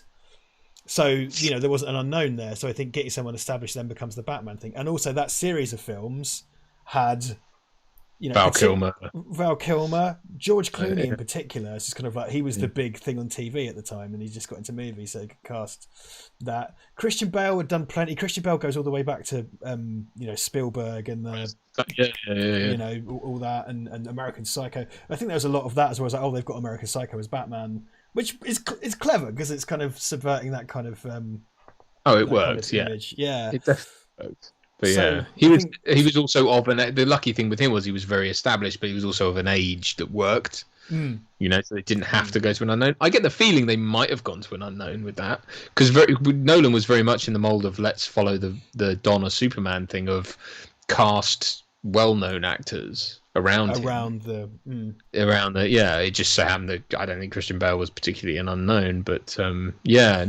mean that's the slightly more oddity, but I take your point. It really has been Batman is usually a sort of celebrity casting nowadays. I think it comes down to what you said, in that it's just essentially trying to re-synthesize what's worked in the past, and with Batman that will get someone we know, because Affleck as well. Affleck's a fucking huge star. I think that was the problem. I think that was the problem with his Batman. I don't think it was. I think that's the mistake they made. The more famous the person who plays it, the more it doesn't work, because it's like you're supposed to look at the costume, and if you've got a good actor who's obviously good performance and good acting is vital too. But it's like if you're a star, you're immediately taken out of it, because it breaks the fourth wall. It just breaks the fourth wall too much. If you're watching, it's like they were talking about Robert Redford for Superman at one point, back in the 70s, or fucking Dustin Hoffman. Dude, everybody, it's insane who they fucking thought about for Superman. Yeah. It's ridiculous. Al Pacino as well. That's another one. Yeah. Oh yeah. I miss. Is anyone? Yes. And come on. Oh yeah. I mean, I'd watch it. Fuck yeah. Also a tiny angry Superman. Yeah, you could have tiny reserved Superman in Dustin Hoffman, or tiny angry Superman with Al Pacino. In fact, that would be my cast. That'd be my fantasy cast for Superman and Bizarro. I don't mind which way round it is. I take it. It doesn't matter. They can even swap from scene to scene like a fucking Louis Buñuel movie, for all I care. Yep, works for me. But yeah, I know. Stephen Allen points out. Sorry, I was sorry to check. Affleck was also Daredevil, says Stephen Allen, which is a good point, because there's the baggage there as well. Which I don't think, and again, having just spent 4 hours in the company of fucking Ben Affleck's Batman, I don't think he's bad at Batman at all. I don't think he's amazing, but I don't think he's bad. He's fine as Batman. It's real, man. I mean, look, honestly, like actors, I think actors get in equal measure get far too much praise and far too much hate for things that weren't their fault, and I think people assume far too much control on the part of actors. I think a lot of us get tarred with the assumption that we are as much in control of what our characters say and do as Tom Cruise is, or as megastars are, and it's like, it's not true. I think because obviously all you ever hear from is megastars saying like, I'm pretty careful about the scripts I choose, and like, I was very clear to say that, like, I think this, that, and it's like, you don't get that. I'm sorry, you just, Henry Cavill wouldn't have got to walk on set and go, Superman wouldn't do that, no. Yeah, like, absolutely. He wouldn't. And Brandon Routh as well, right? As he said earlier, no way, no chance. Like, and don't get me wrong, these guys are doing the best they can with the material they've got, and that's all they've got. They cannot, and it's because don't get me wrong, like Chris Reeve, again, this is a frustrating thing. Chris Reeve was able to bring something to it, but he also had a director who was willing to, it was at a different time, and it was very different. The politics of the whole thing were very different. Nowadays, everything is so micromanaged that there is no bloody way that, and it's a shame, because I would love to see the studio, I think, and the director the studio who partners with the director and goes, who does the due diligence and buys into their vision and says, yes, this will work, but still says, yeah, let's take risk. And let's do that. Let's leave lots up to people. We'll win, because they will create the next big thing. But that no one's doing it. No one's really, And it's funny because it's a tale as old as time. But it's like, you look at the examples like Chris Nolan, right, who bucked trends. And now they're like, now we're going to recreate it because dark and gloomy, and now Chris Nolan's name on Superman, therefore it'll work. It's like, no, it won't. Yeah, no, just this totally wrong-headed attempt to go back to the well, and straight back to the well as well. Like, the other series had just wrapped up, and they fucking tried to drive a truck full of money up to Christian Bale's house to do BVS or whatever, or and which he would have said no to. But what don't you get about? What don't you fucking understand? Just on his front lawn in his gown, like a literal truck of money being screamed at by Christian Bale. The Warner Brothers money truck. What don't you want? What did I? I sent Richard a really random voicemail message the other day because it was just tickling me so much. Yeah. And it's so random. It's just this idea that like Arnold Schwarzenegger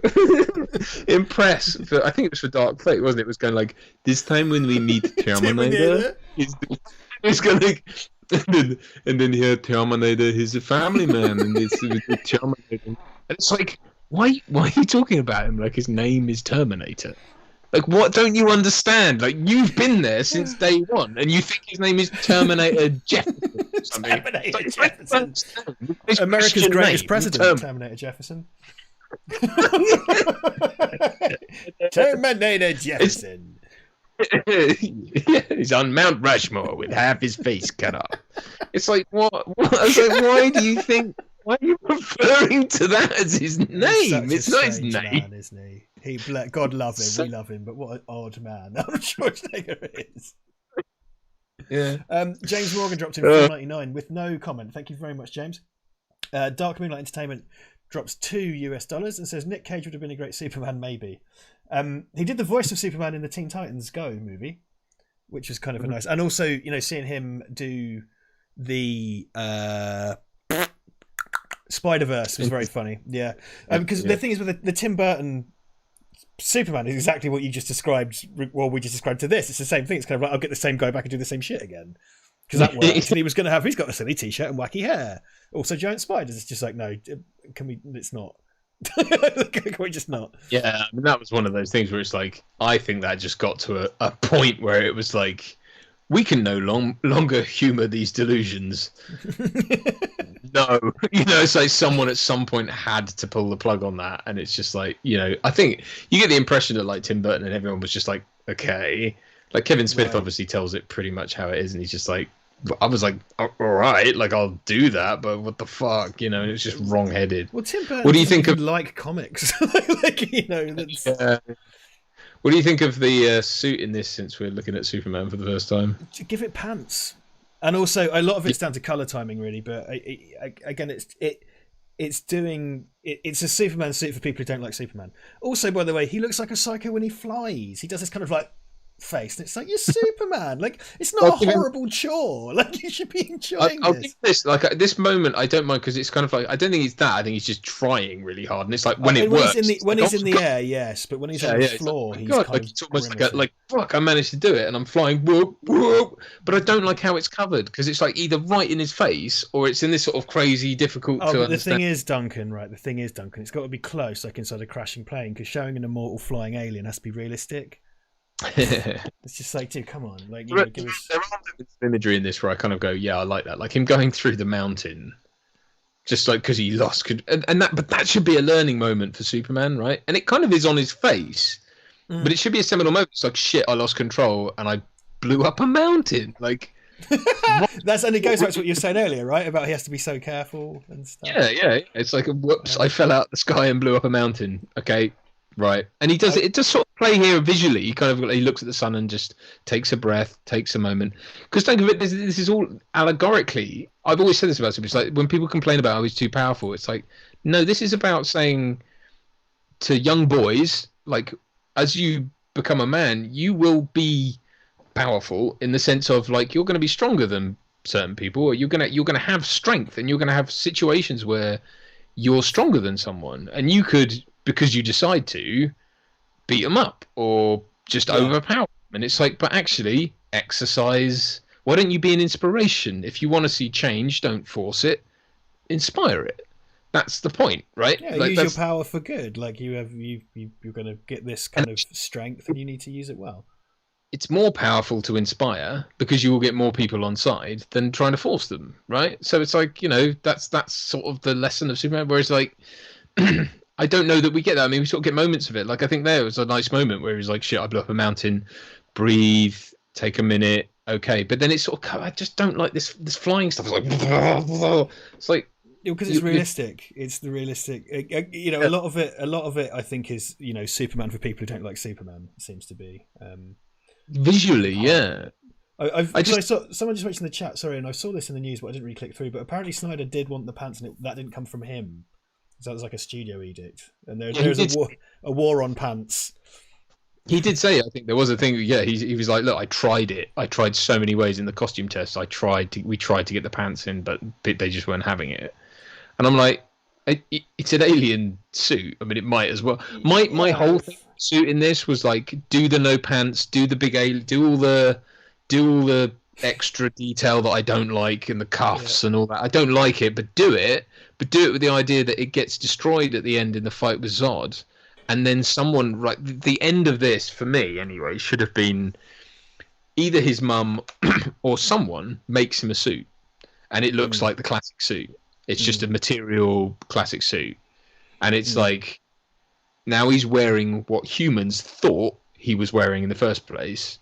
And that's the real symbol of hope. It's the human interpretation of the symbol of hope, which is what he's not the Kryptonian symbol of hope anymore. And then he would literally be embodying everything we've talked about in the film, but they don't do that. It's just like Spider-Man. Why not? Superman is so deeply tied to the immigrant experience, and it's about and it's very much about the best American is a foreigner. It's because America's a country built on immigration and stuff, and then there's the Jewish experience and Siegel and Schuster and stuff. So it's about integrating and combining your own traditions. So you're saying like, it's based on a Kryptonian, because it's supposed to be based on a Kryptonian fucking dress suit.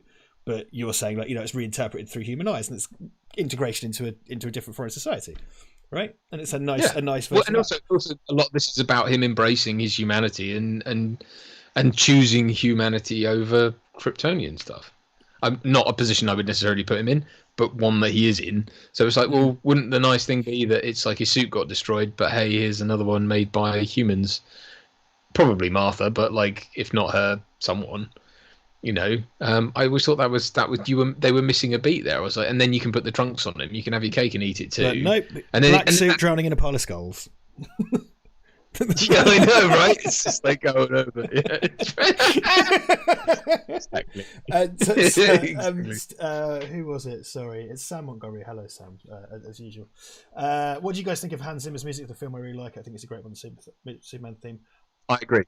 I love, and it's something that was nice to see in, because the Snyder Justice League has the proper soundtrack without the Danny Elfman one and stuff. It's a really beautiful piece of music, and I think the best one is like there's that like 6-minute one that was for the trailer or something, and it's really. I was just going to say the third trailer I think was the one that had the actual Zimmer score in it, because the first few didn't have original music from the film. And I remember thinking, this looks good. Yeah, I watched that trailer over and over again just to listen to the music, because it was, and the fucking like the bloody the theatrical version of Justice League. They have to put the fucking John Williams Superman theme in there. They have to put the Danny Elfman Batman theme in there, and it's like the Superman theme you come up with is like legitimately a beautiful piece of music, and it doesn't, it's pretty lazy to just say Hans Zimmer just makes Baum noises. It's become the kind of sort of lazy shorthand. Yeah. But this is a really beautifully arranged piece of classical music, and it's far away from the John Williams thing, but it still feels like it kind of inspires hope, and that's what it felt, hopeful and kind and joyful. Black suit, pile of skulls in the film, or tornado. Well, that's death, the thing. Yeah, that is the constant problem with these films. Is it feels like, firstly, the way the characters are talked about in the films seems like they're talking about the comic version or the Reeve version, or a different version of the character to what we're shown. Right? Show don't tell. It feels like they're showing something and telling something else a lot. And then again with the score, I just think it's the same thing. I just think it's like you're telling a different story.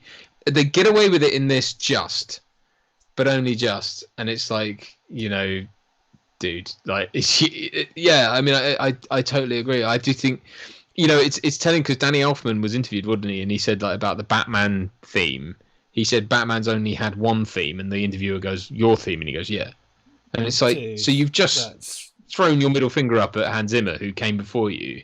That's his way of saying, "Fuck you, Hans Zimmer." Even the fucking Batman TV theme, that's iconic. Like, I'm sorry. Yeah, I know it's just... the Dark Knight Batman motif is just as iconic as his. Like, it worked across all three films. As soon as it went, so well for that was Batman. Yeah, for that piece of... Yeah. And that the layers in that music kind of makes you feel that there are things going on that you can't see. Gotham has all these plots occurring, dun, dun, dun, dun, dun, dun, dun, and the Batman's kind of moving through it. And then that kind of the Joker theme is like it's sinking strings, and it's like a razor blade down a double bass or something, or a violin, like to make that sinking kind of string. It's an electric guitar, it's a bass, it's a violin, it's all sorts of things. But it's that building of it's that you don't. It's the idea is it started before you've heard it, because that's the whole point of the Joker, right? He's there. It's too late. He's there. Yeah. So it's like the point is that it's supposed to ratchet up when you're not noticing it, and then boom, it's too late. Because the whole point is he's already on you. He's done. You know, you're not supposed to know what his plan is, and you're not supposed to hear him in the score, and it works perfect. I mean, he's great at that, and he does it. He does do it with he does it again in Batman vs Superman. He does have that thing of like, it's the 2-note motif. So he decided that like, it's Superman's is an upward. It's a dun dun. You know, it's that's the motif. It's upward. It's positive. It's hopeful, and the Batman one goes down. You know, that was it. But bless him, you know, he basically had to rescore Batman for a character that he had no idea about, I think. You know, and it had to not be the Nolan one. And it's like, well, now that's weird, because in this it's suggestive that the Batman that does exist is the Nolan one, because like you get the satellite later on with the Wayne. Yeah.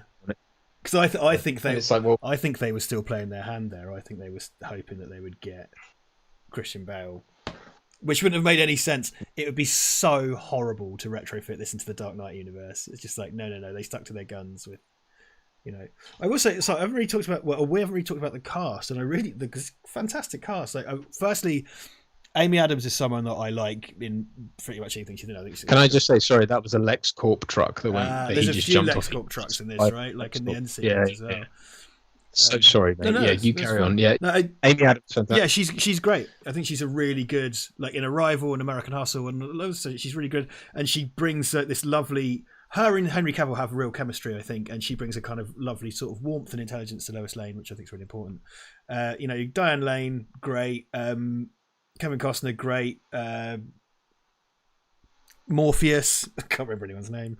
Lawrence Fishburne, Russell Crowe. It's a good thing of surrounding these characters, like you said, Superman with these kind of known actors, and they bring a lot of gravity to it. Like they bring loads of gravity to Perry White just by him being Lawrence Fishburne. I think that's great. Yeah, it's frustrating that not more's done with him, and I really like, you know, I think. For about a millisecond, someone went, "A black Perry White," and then it was just like, "Oh, fuck off!" Like, no, I don't think anyone had a problem with that. And then it was like, and he's brilliant, and it's really frustrating to me because it's just like that is the most like, it's the most obvious choice that you never thought of, and yet he's not enough is done with him. I mean, more is done with him in this than it is in subsequent movies, but it's just like in subsequent ones he gets to turn up and kind of go like, "You better investigate the Batman," and then that's kind of it. And it's like, okay. Yeah, and he does an amazing job with what he's given because he's Lawrence fucking Fishburne. But it's like the dude has. I've said this before, but I wish I had his voice because he has the most authoritative. He's like properly Shakespearean kind of deep. Yeah, but like it just doesn't matter what dialogue he's delivering. He's just got one of those. It's like his larynx should be insured for millions of dollars because it's like he can deliver anything. Have you seen Boys in the Hood? Have you seen the John Singleton movie Boys in the Hood? So you remember? So Lawrence Fishburne plays Cuba Gooding Jr.'s dad, even though they're roughly the same age. Yeah, I think they were like not even 10 years apart. Right, and the Wayans brothers made jokes about that because they in their kind of piss take movie, his dad was played by like a 12-year-old. But Lawrence Fishburne, with a beard, basically the same age as Cuba Gooding Jr., I still completely believe him as his dad. He just completely sells it, and like because he does a speech where he's kind of all about, you know, they fill our neighborhoods with liquor stores and gun shops because they want us to kill ourselves, you know, either by drinking to death or shooting each other.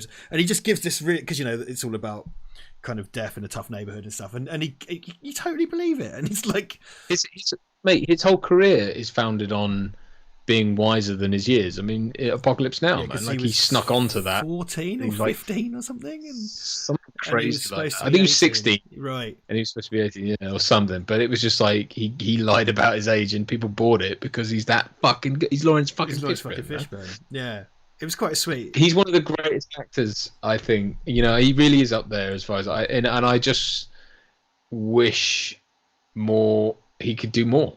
He's one of those people who's done a lot, but I want him to do more because I'm just like, come on, there's your great.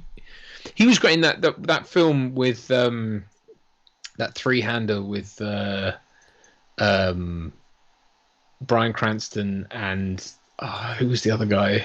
Was it Steve Carell? I think it was him, Steve Carell, and Bryan Cranston. Forgive me if I'm wrong. About the guys who all lose sons in war. Okay. And they all have to bury their sons, and it's like a sort of cross country. They travel across country to. It's on Netflix, I think, or one of them. It was just done for streaming, and it was fucking great. They were all great. Like, and it was just like, good times, man. Like, it was, yeah, that's a lovely team up of people. Larry Fishburne, and he played the kind of reluctant guy, I think. If memory serves, he's always like swigging from a hip flask and generally being cantankerous, and it was just like, it was so good. I liked. He's so good. The stuff, you know, in John Wick 2 where he's like king of the tramps, and yeah. I love that because they subtly hint that him and Wick have a background together, which of course they're trading on the Matrix thing, and him and Reeves have this kind of really great sort of old friend chemistry that really comes across, and those scenes together it's done so as well. It's more made of it in the third one. I haven't seen that it's yet. like they're shockingly. yeah. Oh, sorry. Okay, I imagine John Wick shoots people and wins. I'm not, I'm sure it's fine. It's pretty much that. Yeah, that's the frustrating about the third one is a bit right. Fine. I mean, I think they all are, but generally that really leans into another fight then. Right. But yeah, there's lots more made of like the fact that they have this history, and there's lots of sort of bits of dialogue that really allude to things not being as they seem and that kind of thing. And it's like, okay, yeah, I get it. But it took me a while. Like I remember when I saw John Wick 2, and I was like, Lawrence Fishburne, cool. And then I was like, hang on, that's Neo and Morpheus, and it took me ages. Hey, it speaks to how well those two have moved on, I suppose. So I agree. I've two very different types of actors. But yet, so much love for both of them. It's really weird. Fishburne's in there, Red Heat as well. Great. That's another great early stage Fishburne. He's looking dead young. It's like a lot, but he's really skinny, and he's probably about 4. It has this insane Shakespearean gravity.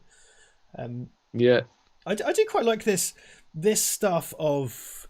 It's an interesting take on Superman, whereby it's a depiction of human first contact with aliens. And they, and he's the alien, and they trade on that, and kind of like he's living among you and shit. But like, yeah, human first contact with aliens, which we think, like in Arrival. Arrival was superb. I really loved that film, and there's a few recently that have done that. Have you watched Brightburn, the James Gunn one? I have. I haven't seen it. Really liked it. You did. I've not seen it. I liked it, man. Like it is the horror version of this. Based on the trailer, it's like shot for shot things from Man of Steel, right? Like it's really it's not though.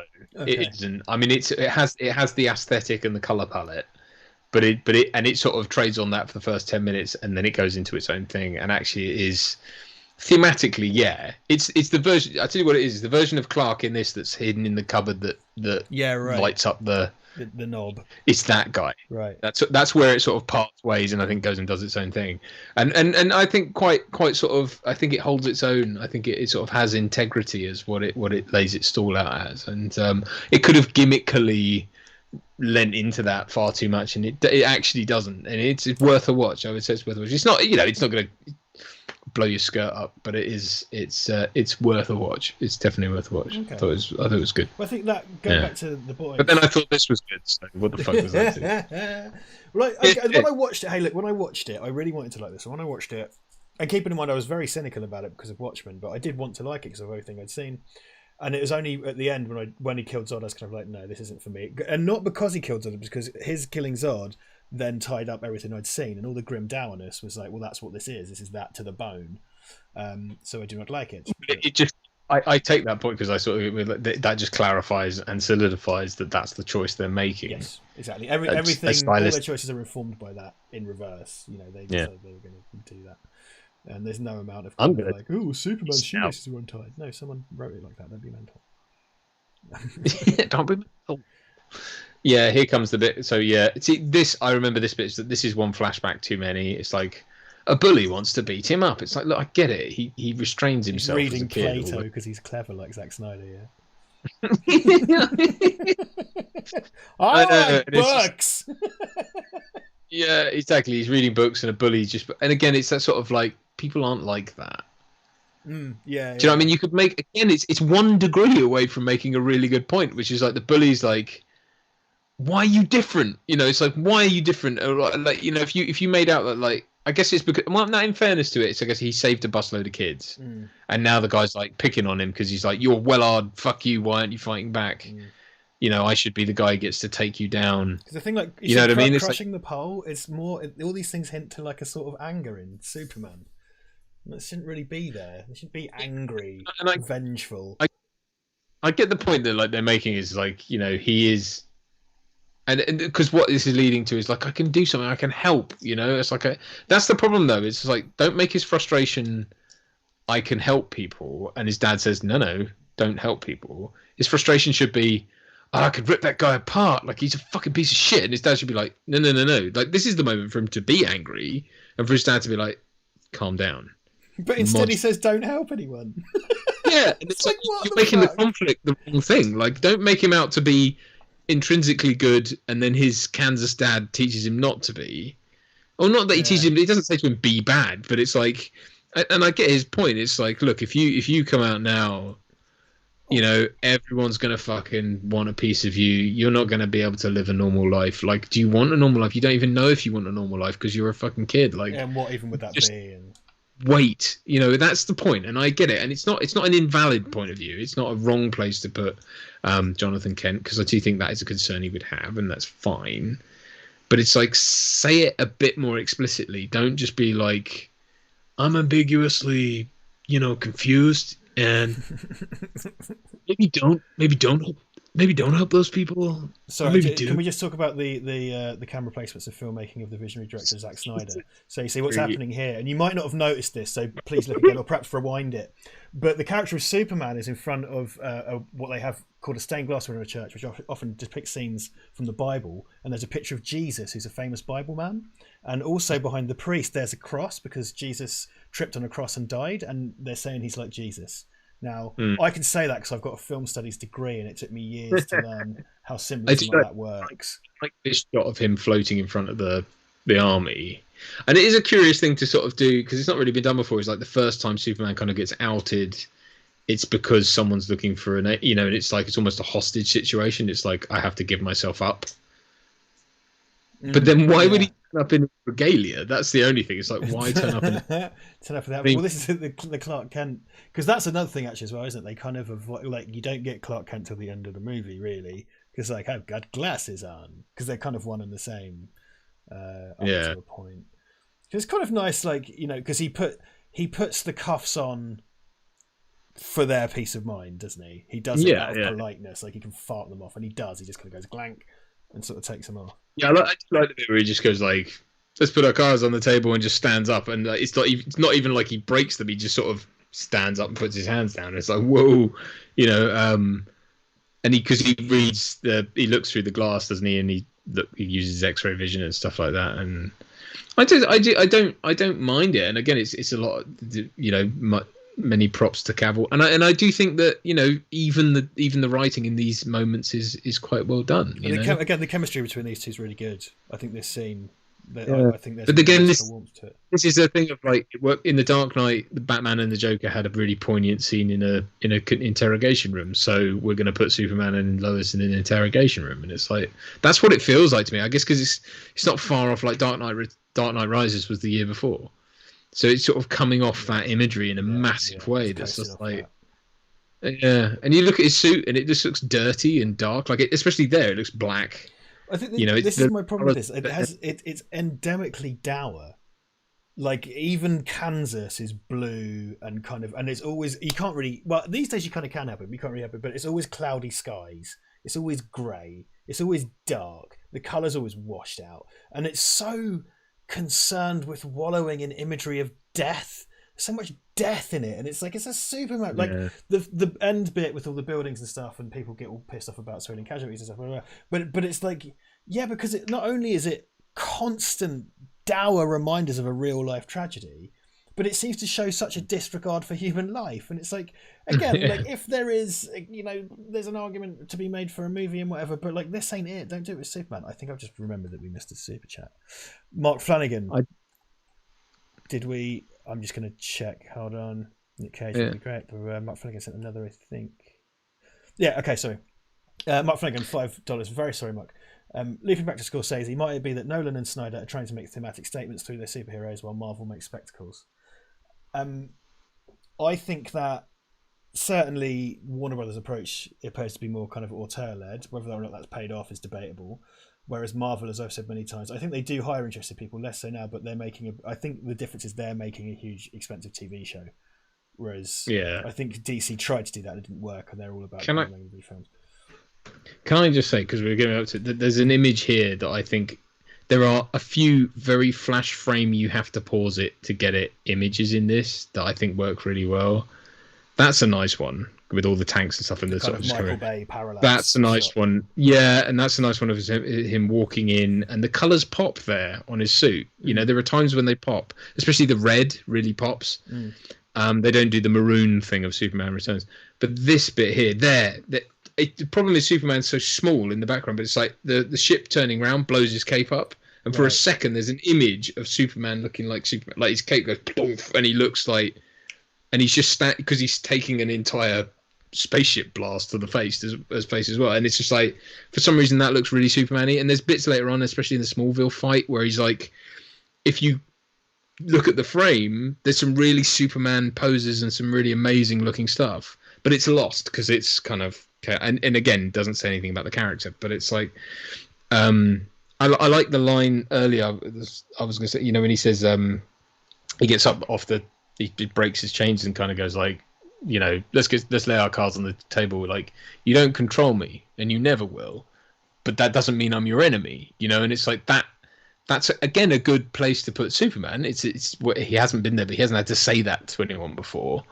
He hasn't had to sort of plead his case before. But this is kind of the driving force behind this, right? It's like, it's fear of the unknown. Humanity fears the unknown. Now we're much more skeptical, we're much more cynical. It's a more cynical world. Superman has to prove himself, but he never really does. You know what I mean? It's like, but it's again, it's an interesting, like, on a one-to-one level of him saying like, you don't control me, you never will, but that doesn't mean I'm your enemy. That's that's a interesting thing to say with him, but it's like, pay it off. Well, do something with that. I think what they do is have him rip a satellite out of the sky, and even that seems a bit kind of aggy and psycho. It's kind of like, stop trying to watch me. Smash, smash, smash, smash, smash. Anyway, home. I really need a wee, so I'm going to go and do that. Right, you'll excuse me. Can we check the paid pal when you come back? I shall indeed. And can I just say, in the lighting of this ship, I do think his suit pops. You'll see it. There's a shot. I think it's hit. Well, that's a bit darker, but there is some stuff where it's like his suit does really pop. I like the S. I like the boots. I like the cape. Okay, I'll be right back. Duncan's having a pish. Duncan's having a pish. Right, so here we go. The Zod spaceship whole malarkey. I'm back with the Kryptonian stuff, and I do kind of dig I like the Kryptonian elements in this. Something I'll probably bring up with Duncan when he comes back is that as I remember, pardon me, grumbly there. It's less about the sun, isn't it, in this film? It's more about the atmosphere. So Lois can't breathe the Kryptonian gas, air, whatever, and it's when they inhale Earth's atmosphere they become super. So along with the sun, and they kind of make hay out of that a lot, because they won't get their powers until they suck on Earth air, and you get that shot of Zod kind of acclimatizing and clenching his fist. Thoughts on WandaVision finale? Person was very disappointed, says Sam. Good time to ask, Sam. It was a bit unsatisfying, wasn't it? I really liked WandaVision, but the end was like, here's a superhero fight, and bye. Set up some interesting stuff, but I'd rather it be self-contained and pay off to some degree, because I felt the journey was really fun, but then it became quite generic and Marvel-y at the end. Not that I generally have a huge problem with that, but it was unsatisfying. It was like a diet drink, wasn't it, the last episode? I will be watching Falcon and Winter Soldier tomorrow, because I'm a slut. I'll probably watch Loki as well after that, because I've been running and eating fucking lettuce for 3 months. So there, I noticed that Jackson says, Nikki, you survived 4 hours long Snyder Cut madness. How are you still sane? Well, 6.5 hours of Snyder today. It has its fans. People like it. I think Duncan might just be in time for the... Duncan's chair's very green, isn't it? That's my takeaway. Here he comes. It's in time for the pile of skulls. And also, Nikki, you mentioned Eternal Gods Part 2 is out. That's exciting. Just in time for the pile of skulls, I guess. He's gonna... Hey. I was just saying, this makes real hay about Earth's atmosphere rather than the yellow sun, right? Like, the sun's part of it, but it's when they breathe in the air, they become... I forgot about that. Yeah, it's not just the sun, is it? It's the nourishing... Because as soon as he gets on the ship, he starts coughing and up blood and stuff. And Lois has to have the Earth atmosphere mask to be on the ship. That's right. It's a thing I quite like in relation to being born as a Kryptonian soldier or whatever. Zod has so much discipline that he can acclimatise very quickly, and Clark has struggled with in childhood. He does that thing where he kind of looks at his hand and he makes a fist, and he's kind of focused himself. Yeah, that's quite because he's doing also on the backdrop of Superman sort of walking up to him, going like, it took me years to hone my skills to like focus on what I needed to, and blah blah blah blah. And he's just like, yeah, you're right. Yeah, no, I that's true. There's something that's nice about that. Is a sort of like he does sort of fast track learning, and then goes, oh yeah, I can fly now. Oh, yeah. I can fly now. I quite like as well that because his armor gets knocked off, he's essentially going around in the equivalent of his pants. It's like he's forgotten his PE kit. He's got to do it in pants and vest. Yeah. Because it's quite like this. Here we go now, because we get to the world engine stuff. So there's an hour left, and it's one of those weird things where it's like it's a 2-hour 20 movie, but there's an hour-long third act. So there's this really wonky and balanced thing in it. I tell you what I watched. Actually, can I just sidebar on one of the sci-fi films I watched recently, as in last week? Please do, if I may. So Nacho Vigalondo, who directed the movie Time Crimes, that I'm a fan of, he did a film called Colossal with Anne Hathaway, and it's where a sort of alcoholic woman, kind of leaves a relationship, goes back to the small town she grew up in, and she realizes that her drunken behavior is controlling a kaiju in Korea that's like smashing up Seoul. Have you heard of that one? No. Came out a few years ago. He's a Spanish director, and I watched Time Crimes a few years ago. Really, really good. It's a really, really good kind of examination of addiction and abusive relationships and stuff. And it's got an outwardly silly premise, but there are parts in the middle of it where it gets really real, and it's got some really and also it goes places you don't expect. And the reason I'm saying this is because that's like a 6-act movie. It's one of those few ones that doesn't do a kind of strict 3-act thing. It's a kind of 6-act thing. I was really, really impressed. I really, really enjoyed it. I'd never seen it. And again, as a fan of Time Crimes, I kind of meant to. There's Superman in a black suit sinking in a pile of skulls, as you remember from the classic comics. Well, so I mean, again, you'll know this, but from the Snyder Cut, I gather he's in the black suit in that, and it's like, are we setting up the idea that like Snyder was always going to do the death of Superman in the next film? Well, this is the fucking thing, isn't it? Oh my god! Like, you get into the second film and they do Doomsday and kill him, and it's like, well, he's coming back, like, obviously, like, what the fuck.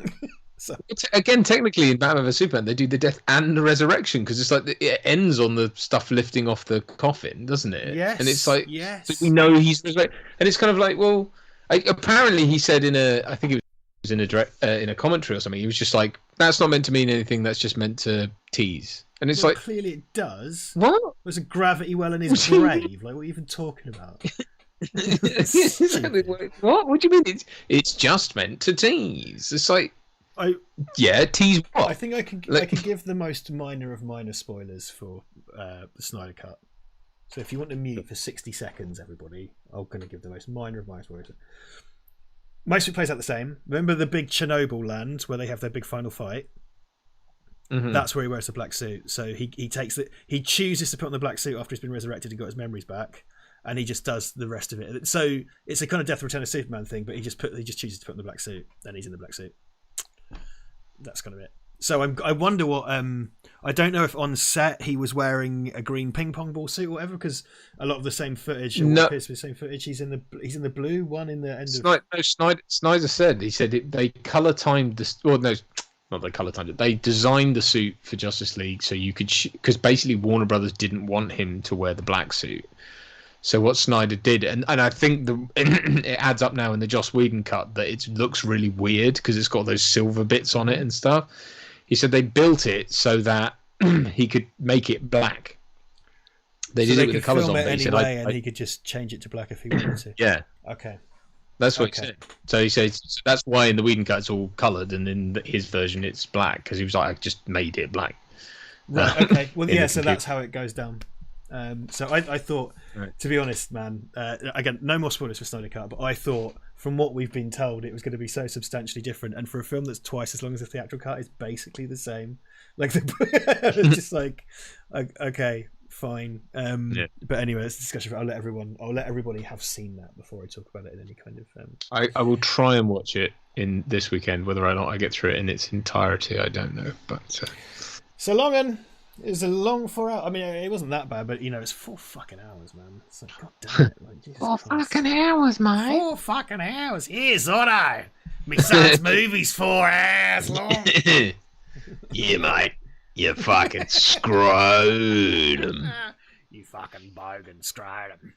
I really like the scene of Lois and Jor-El.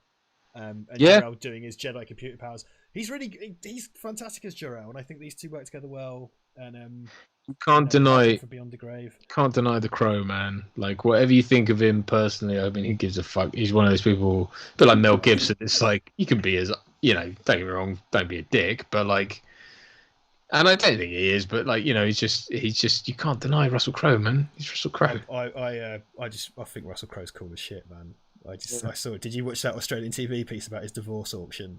Yeah, because it was all about his watches. Did you see the one with the watches? Like he sold off a watch collection. It's called The Art of Divorce. I saw the full length one where he's like, "Here's me fucking spear from Gladiator." He's walking around in like shorts and like a polo shirt and sandals, and the Australian news guy's like, "Hey Ross, how's it going, mate?" And he's like, "Yeah, I'm good, mate. You want to see me chariot?" I bought this fucking chariot anyway because I was pissed at the time. I don't give a fuck. It's so informal. I love it. The geezer just calls him Russ. It's great. Yeah, Russ, you're right, mate. Yeah, that's just like one of those. Oh yeah, I guess Russ is short for Russell. And then you're like, yeah, it's a weird thing, but it's very cool. Yeah, because he auctioned off his watch collection as well. Which was sort of interesting. Yeah, I love all this stuff because it's like the atmosphere. What she's done, she's turning the atmosphere back to kind of Earth. So he's like, now he's just like bang, bang, bang, gets off the thing. So he's like, here comes the Jesus imagery, right? Because he just sort of crucifixes out of the window for some reason. They do it in Superman Returns as well, and he's like, fucking.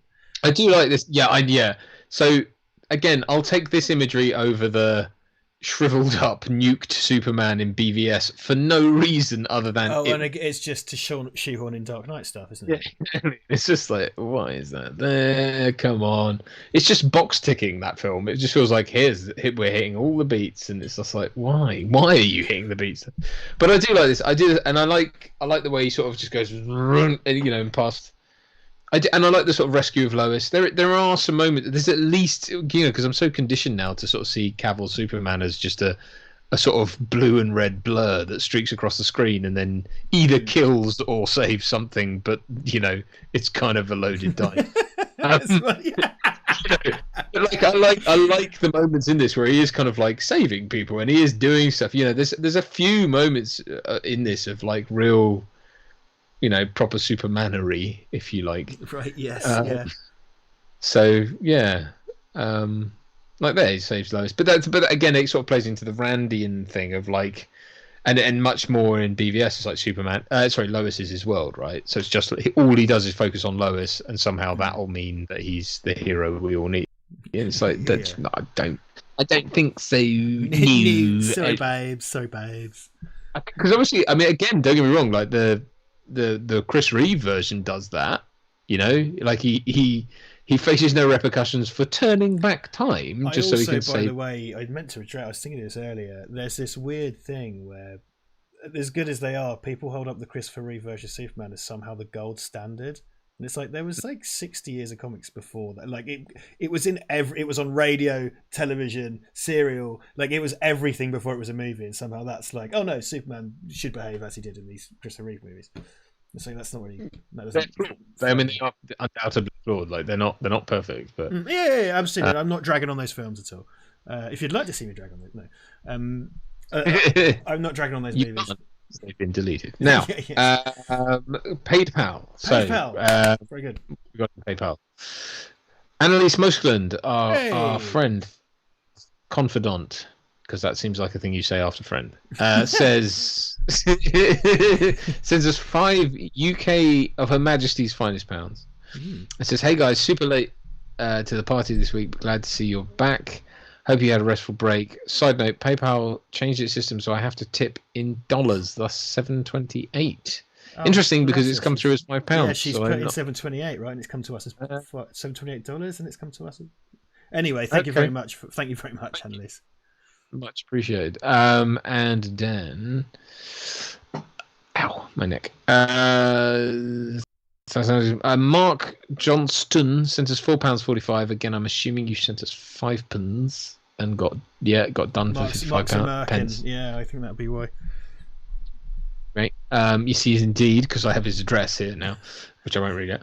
He says, "We'll catch the rest of the stream later. Cheers, and best, Mark Johnston." Thank you, Mark. Very much appreciated. And then we've also got £9.41, which I'm again assuming has come from. Your amounts. It's great. They are great. Oh no, I don't want to send that to Richard Jackson video. Thanks very much. I mean I will, but not. Just don't click. Stop clicking. Sorry, PayPal. Stop clicking. It's one of those things where it's like the screen jumps when it's doing a thing, and I've clicked somewhere that isn't there anymore. Sorry about that, everyone. A man. Yeah. Anyway, Christopher Tregenna sent us £10 that has been chopped to 9.41. But thank you. It says, "Hi gents, who would be your choice of director to make a Superman movie?" Good question, actually. Very good question. And I'll let you answer that first because I haven't thought of an answer. I did have this in my head. Someone who I think Brad Bird would do a good Superman film. I think I'd like to see the Brad Bird Superman movie. Not someone who I massively rate, but Matthew Vaughn I think has the lightness of touch. I think his first X-Men movie is really good. But Brad Bird I think really get. I want to see Tomorrowland actually. I haven't watched it, but Brad Bird gets that retro futuristic. The day, good. It was good. Yeah, I thought. Good. Yeah, people don't like it, but it kind of looks cool, and I want to watch it. So I say Brad Bird, man. I think it's that nice kind of lightness of touch. I wonder if his Mission Impossible film is bloody awesome. It's probably one of my favourite, if not my favourite. It's so mad to me that he did Mission Impossible. I love that. It's great. Maybe Favreau, because I think Favreau's lazy though. It's lazy. Most people would call me lazy. I'm not saying, how dare you call me lazy? I sleep till 2 o'clock every day, like anybody else. Lazy. I'm not calling you lazy. I'm just saying it's like, I know it's a bit like, let's get Tim Burton to do Superman, isn't it? It's kind of. Yeah, I'm just kind of like, it's like, let's get Joss Ackland to do Justice League. Joss Ackland. It's not Joss Ackland. Why not? Joss Ackland. Diplomatic immunity. Quickly, call someone called Joss. I think we got the wrong Joss. Turns out he really has a South African accent this whole time. South African, but he just does it when he's directing. Superman have diplomatic immunity from Krypton. No, sorry. Yeah, just Whedon. Sorry. So there's some stuff coming up in this where, like, Superman. That's a really confused shot where Superman sort of just goes by and then hits a building for some reason, right? And just destroys someone's. But it's like I don't quite get that. They but have a guy like Non, don't they? But he never takes his mask off because they have a big tall guy, and he knows his face, which seems a bit like. Which, when we saw the behind the scenes stuff, it was a man with a big piece of 2x4 sticking out his back with a golf ball on it. But so there's some really nice stuff here with, like, this is horrible. Like, so here, if you slow it down, there, someone did it frame by frame, right? Because the big guy jumps on the plane and starts ripping the cockpit apart. And it's like, if you freeze it, he crushes the man. Like, he does that, and the man just turns into a load of blood. Why do we need that? Because people are like, oh, we don't live in the real world. It's like, no, I don't. That's why I want to see a flying alien save a cat. Like, what do we do? Yeah. Don't give me, if it's something, if you're doing kind of real life stuff, sure. If you're doing like real events, like you know, the really powerful films about like the Holocaust, or like The Pianist, or Schindler's List, you know, movies like that. Yeah, of course, but like show graphic. But this isn't that. This is about fucking a magic alien. The point is to talk about the human condition through the prism of a fantastical being or scenario, right? The point is not, the truth of it isn't that people can actually fly or that the world is real or any of it. The truth of it is the humanity, and that's where it's like, again, like you say, it's like, what are we saying with that? I get that they're evil, that they're trying to take over the world. Seeing them make a slush puppy out of a human being isn't going to convince me anyway, one way or the other. But there is some, again, during this fight stuff, there is some really nice sort of imagery of Superman doing Superman stuff. You know, like I think when he grabs the big guy and he flies up through the air and then punches him into a train yard, which is like, you weren't thinking. But there is some really nice sort of Superman looking stuff, briefly, and if you blink and you miss it and stuff. But it's like, at least it has movement and weight, and it looks like Superman doing Superman stuff, which can't be said for any of the rest of it. I just think BVS, we never get to see Superman do anything, because Snyder obviously likes Batman more, and so because he wanted to make he fucking said in an interview the other day, it's kind of like, I'd really like to make just a straight up faithful adaptation of Dark Knight Returns. It's like, fuck off, you've had your fucking go, mate, and you even got your fucking director's cut that nobody thought was going to happen. Don't come and piss in the punch bowl again. You know what I mean? You've done. I will say, I do think, regards to Snyder Cut, I generally think good for him. I didn't like it, but good for him. He had a vision, it got fucked with, and he got to release his version in 4:3 like a mad lad. But good for him. I mean, I can't argue with that. Father. Good for you. Good for you. I hear you've got a cutout, Zach. Good for you. I do like that moment there where he saves the guy from the helicopter, and it's really well visualized. That thing where the guy picks up the van and just throws it at the helicopters, and the shots of the helicopters, one moves out the way, one gets hit. It's really well, shot. It's just it looks like literally what that would look like. Don't get me wrong. Like I think they do a brilliant job of, and I do think in certain cases, like here with is it Ursa or whatever? Not Ursa. Feora, thank you. Like the way she moves and just goes bang, bang, bang, bang, bang, and takes things out. It's like, I quite like that. I think that's a good visual representation of what probably would happen. Yeah, see, I like this stuff when he's like fighting the guy. There's some good shots in there, man. It works. Much more. To me, this now feels like a visual treat compared with what we got thereafter. It's like, why is this more interesting to me on a visually sort of arresting level than Batman versus Superman? It's like Batman versus Superman was you throw a man into, because I think it's one of those things where it's almost like, did you get to shooting this or post-production and realize Superman fighting a bloke is probably not that interesting? You know what I mean? It's like here he's like, he's flying guys up and he's punching them into things, and it's like, it's too destructive, but at least it's got super heroics going on. Whereas just like with Batman, it's like, well, you are just beating up an old guy. I know he's wearing, just putting him in a mech suit doesn't mean that he's impervious to being thrown through a fucking building. I'm sorry. But of course Batman wins that fight though, because Batman's more coolest. Because Batman with a sink or whatever. With a sink, yes. Hey, look, he watched Casino Royale and decided he wanted Superman to win it. That's right. Yeah. Porcelain. She's like, Why did you say that word? My mother's name is Porcelain. I mean, it may as well.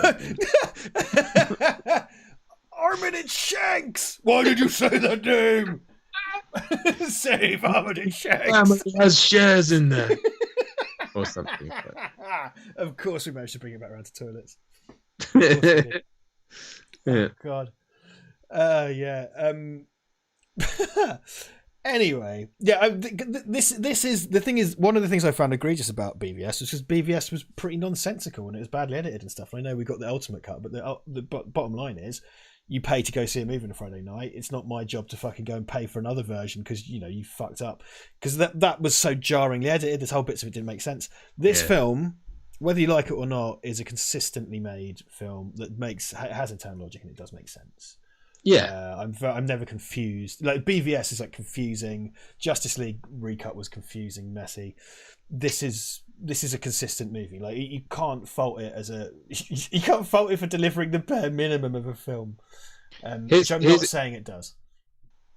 Here's the thing, right? So, and it's something that gets glossed over, but it's like, so the first contact with aliens, and they had a fight, and it was in Smallville. Right. Curious. Why mid Kansas? Don't know. It just happened. Then come the second one. There's like, oh, Superman dies, and there's a funeral. Also, Clark Kent died, and he has a funeral in Smallville, Kansas. It's like what like just a crazy coincidence.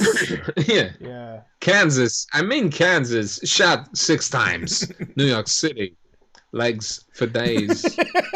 Kansas. I mean Kansas. It's like what? Like that's a Joe Dirt reference. If you haven't seen that film, it doesn't make sense. Like legs for days. That is enough for me. Yeah, it's because it's like shitty witness relocation thing for an ex-mob boss whose wife was killed in New York City, and he's now a janitor of a high school, and that's the joke. And then this whole thing is like he just gets a hard on every time he talks about his wife, and he's really bad at telling the story. So he's just like shot 6 times, New York City, Kansas. I mean Kansas. It's like he goes like, where are you from, man? It's like, here. Though, not here. It's just like, what? It's comedy so good. Comedy is so good. Thank you, bro. People rag on Joe Dirt because it's David Spade and whatever, but, you know, Walken's fucking brilliant in that. It's one of my favourite. It's so Walken. It's brilliant. Anyway, there you go. Yeah. We had a Randall Windle super chat. Hey, Richard, how hard did you cringe at the Joker scene in the Snyder Cut? The Joker scene in the Snyder Cut is really terrible and actually egregiously. I don't really have skin in that particular game, but they have done bait and switches, I think, with the Snyder Cut trailer, and the placement of the futuristic scene is very egregious. I can't even say where it is, but it's just like, if I was a fan, I'd be just like, oh fuck, like what the fuck. The thing is with the Snyder Cut as well. Now we went through this kind of we crossed the particular Rubicon where if you've been cheerleading the Snyder Cut and sending people death threats on Twitter or whatever for the last 5 years, and it comes out and you don't like it, you can't say that. You can't be like, oh, actually, it was. Well, you've got to be sort of like, yeah, it's brilliant. It's like you plant your flag on a hill, and it's like then you die by it, and that's the problem. It's people would rather tear the whole thing down and die on that hill than they would admit that maybe it wasn't such a good idea, and that's a shame. It's a massive shame because it means you don't get progress that way. You don't get to progress, and you don't get to complain about fucking movies because. As well. Jesus Christ, go out and have a walk. Fuck me. Jesus Christ. You know what? I'm quite happy to be wrong. I think that's. I said that sort of like Terry Wogan, but I'd be wrong. But you know what? Like that's fine. That means you're engaging in life. You know, if you kind of come out and go fucking, that's it. I know everything. It's like you don't. Yeah. Hey, look, I've eaten shit on a bunch of stuff, man. I thought like Blade Runner 2049 was going to be shit. Normally, if I think something, I'll say it, and if I'm wrong, I will do my best to own up to it. Like a few things. If I say something and I'm wrong, I'll say, hey, I'm wrong, and quite often I'm glad to be wrong as well. I've had that, man. I've had that on, you know, and I don't want to talk about it, but like politics is always the bad thing. But I've had that politics stuff. I've had that on film stuff. I've had that on anything because it's like, guess what? That's life. I've made assumptions and I shouldn't have. You don't learn anything by just doubling down. Yeah, it's like, guess what? It's not that important to be right. Guess what? Newsflash: being right isn't the be all and end all. You know, it's actually the truth is probably more important. Anyway, super chats have just come in. So Colin McLean, 2 super chats nonetheless. Indeed, $10 days from Colin McLean says, "Well, I'm off to start the Snyder Cut soon. Gonna be to start the Snyder Cut soon. There he is. Gonna be a long 4 hours. Sorry, you guys are being punished for this week, but Snyder Films for taking 2 weeks off." Sorry, getting lost in the Terry Wogan of it. Sorry, you guys are being punished this week with Snyder Films for taking 2 weeks off, but it's good to be back. It's good to have you back, Colin McLean. Thank you very much. Omar Zambon, stalwart of Val Verde Broadcasting and other such internet ventures. Very good. Like that word. Thank you. Going with it. Pretending it's mine. Invented the word venture. It sends £5. It says Richard and Duncan. Ivan Duncan says in capitals, I'm not watching the Snyder Cut. Close caps. End of rant. So it's 4 hours, Omar, man, dude. It was interesting. It was an interesting experience. I'm glad I did it. That's what I'm saying. I think after everything, I couldn't not watch it. After everything, all this stuff, I had to see what was going on. I'm open to it. I'm open to it. Not in a sort of because I'm wistful for anything Snyder's done. I'm open. You know what? It's a curio. It's a thing that we would never have got otherwise. The sort of weird late-term abortion of a film that we got that was also a curio, and it was also like, what the fuck? But it was also, I saw it in the cinema, and weird times. Those were weird times. It was a fucking weird movie. Yeah, it really was. But it was one of those. I just remember coming out and going, at least Superman was kind of like Superman for about 5 seconds, sort of by accident because of horrible course correction. It's it's sort of like replacing the tires on a car that's already crashed into a wall, isn't it? It's sort of like you're not even going to get to push it out. Like, why are you doing this? But at least they're the correct tires, branded Volvo ones on a Volvo. So the generic kind. Is that a thing to get generic tires? Volvo don't make those, but it would be like putting Michelin Cup Sport 2 tires on a crashed Volvo P40. Long after it rendered itself irreparable. I crushed Volvo P4. I can't even say the things. Fucking hell. You are so car blind. I know. Oh, it's insane. Funny. Like, I know, it's absolutely insane, man. It's insane. A new car to see Richard the other day, and it was almost like he couldn't see it. Like, I think he thought on horseback. It walked. I thought it walked. It's like, do you not see the size family estate on your driveway? No, you can't see it. You just can't see it. It's just on there. It's the thing, because I've never dedicated any runtime to cars, so my brain hasn't even formed the pathways for recognizing car things, which is really bad. It's the same as football. I did the same with football. I just never used any brain power to process it. And now, in the instance of cars, that's no good. So I'm going to need a car eventually. Football was fine. What's the I believe it's a myth and it's not actually true, but there is that sort of legendary tale of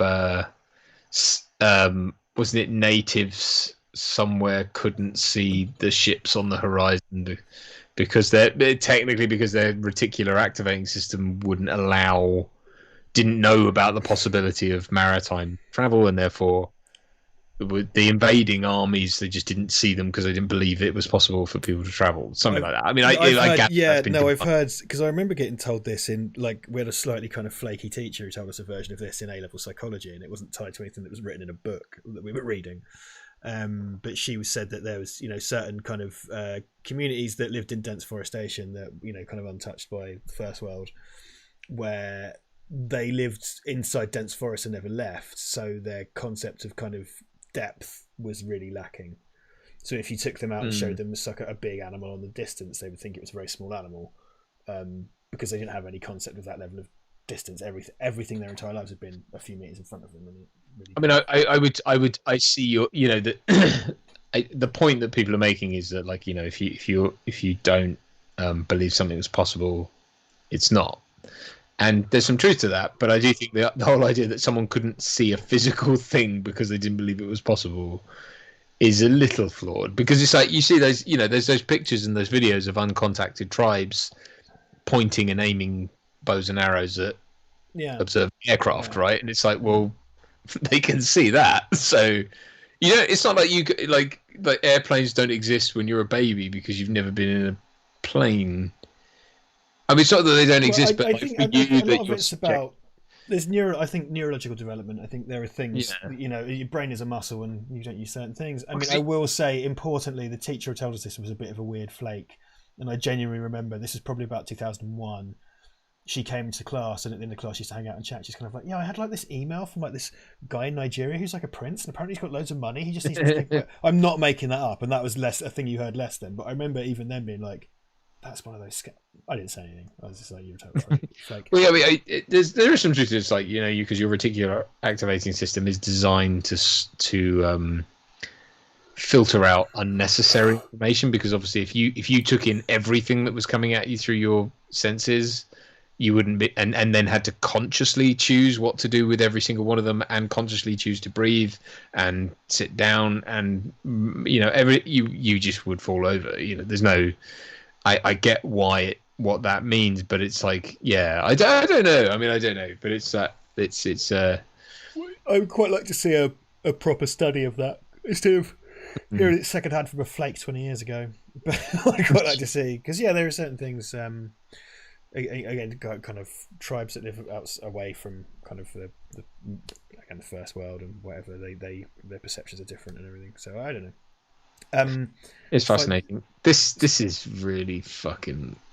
Well, it's just so grim. It's just relentlessly grim when she's trapped onto the rubble, and it's kind of like, I know they get saved, but it's like clearly thousands of people die and stuff, and it's just like, I know that Superman can't have stopped it, but it's like, it's not real. We don't have to see this. You're evoking a real world thing. I mean, I think that is probably the most egregious thing, and it is what it was hauled over the coals for. Is just like, you're evoking 9/11. I mean, you've got people running through New York, like, the proxy for New York, which is, I mean, it is and it isn't, because I know that Gotham is kind of the proxy for New York as well. So it's kind of like, but they both are. I think I like to view it as kind of Metropolis. Metropolis is supposed to be in Kansas, I think, sometimes, but I think kind of Gotham is New York by night, and Metropolis is New York by day, in a way. Right? I view them as I think they're both doing the same thing different ways. But Agreed. Yeah, I think so. But it's like, you can't do that and then expect everyone to be like, yeah, no, I mean, it's fine because that's the real world. Thousands of people die. It's like, in a Superman film. But again, it's not the real world. Stop saying it's the real world. Like, I get it with the Batman thing. People can die. Don't get me wrong. People can die in a Superman film. There's nothing wrong with that. That's the whole point. It's like, that is part of Superman's thing. Is it's like, and it's what frustrates me. Is like, we did it in Superman. Superman the movie, the '78. With Chris Reeve. It's like, his dad dying was a pivotal moment for him because he realised he couldn't save everyone. Yeah, exactly. That's not the lesson he learns here. The lesson learned here is, well, I probably could have saved Dad. Yeah, but I chose not to. I chose not to because the narrative was more important. The narrative that I'm not all powerful was worth preserving, so he had to die. And it's like, is that the lesson you want to teach Superman with his dad's death? It's so fucking tone deaf to have them have their romantic kiss of triumphant music in the rubble of 12 9/11s. Yeah, it's so distasteful. So we got a super chat from Kevin J. James, which I don't want to get away. Considering the record-breaking, luckily we've kind of covered things I think that tie into this question. Considering the record-breaking opening weekend of MOS, do you think a more optimistic, traditionally Superman finale would have reached Avengers billions? I wonder, because I wonder on one hand if by the finale you mean the whole last act, because this is horrible. Look at this right now. She's under loads of rebar and stuff. Yeah. Because if like, for example, just making it so he didn't kill Zod, say, I don't think it's still kind of dour. I think it would need. I think there's something in its bones that's quite grim, and perhaps it would need more of a reconfigured ending to touch those kind of. Because I think this is one of these things where kind of it's following weekend's got kind of nerfed a little bit. I don't have a problem with this stuff. This is the thing. So it's like, it's a clearly defined thing. They're in the rubble. It's really one of the reasons why it's so harrowing is because of how realistic. Even though it's a world engine destroying rubble, it's like I'm fine with it as long as you say something about the characters. If this is a defining moment for Perry White and Jenny Olsen and man from House of Cards, who's I can't remember his character's name. You know, because it's like they did that moment there where they hold hands, and it's like, I'm just holding your hand because we're gonna fucking die. You know, it's like, what a human moment! What a human moment! Have a human moment in your Superman film. That's wonderful. It's a shame that it can't be in conjunction with Superman. Like, Superman can't be there to see it or be part of it. I mean, I think that's part of the problem. Is it's like Superman's not part of a very human moment. But it's like, but he saves the day. But he saves the day on the other side of the world, so he's not even there for that to happen. And it's like, I would rather something was said about this moment, you know, because it's never touched on again. The fact that Perry White had a near-death experience with Jenny, and you know that something could be made of that. We could have so much out of that. You know what I mean? It's not a wrong thing to do. It's just a wrong thing to do and then do nothing with. You know, it's like it's wrong to do it just for the imagery, because then it really is vacuous and pointless and just egregious. That's, I think, the problem. I think at the heart of all this, it's like, evoke 9/11, evoke all these things, create real world stuff in your Superman movie, if you're gonna say something with it. But not if you're not. Like, not if you're just going to go, and then Batman, and then he punched him in the face, and then hit him with a toilet, and then fucking threw him down a flight of stairs. It's like, well, that's not okay, right? And then he put, but he put on the Dark Knight Returns stuff, so okay, cool, or whatever. Well, this is it, isn't it? Cool. It's a child smashing two action figures together, but in that case, it's the cool. It's a chimp with a hand grenade. It's like, what are you doing? Like, what are you doing? What is this? What is any of this for? It's like, it's what frustrates me is I kind of look at the film and I go, like, you're actually setting up some really interesting things. You're setting up some really great ideas around Superman. You're doing some literal stuff, and you're doing some metaphysical stuff, and you're doing some allegorical stuff, and even some subtextual stuff.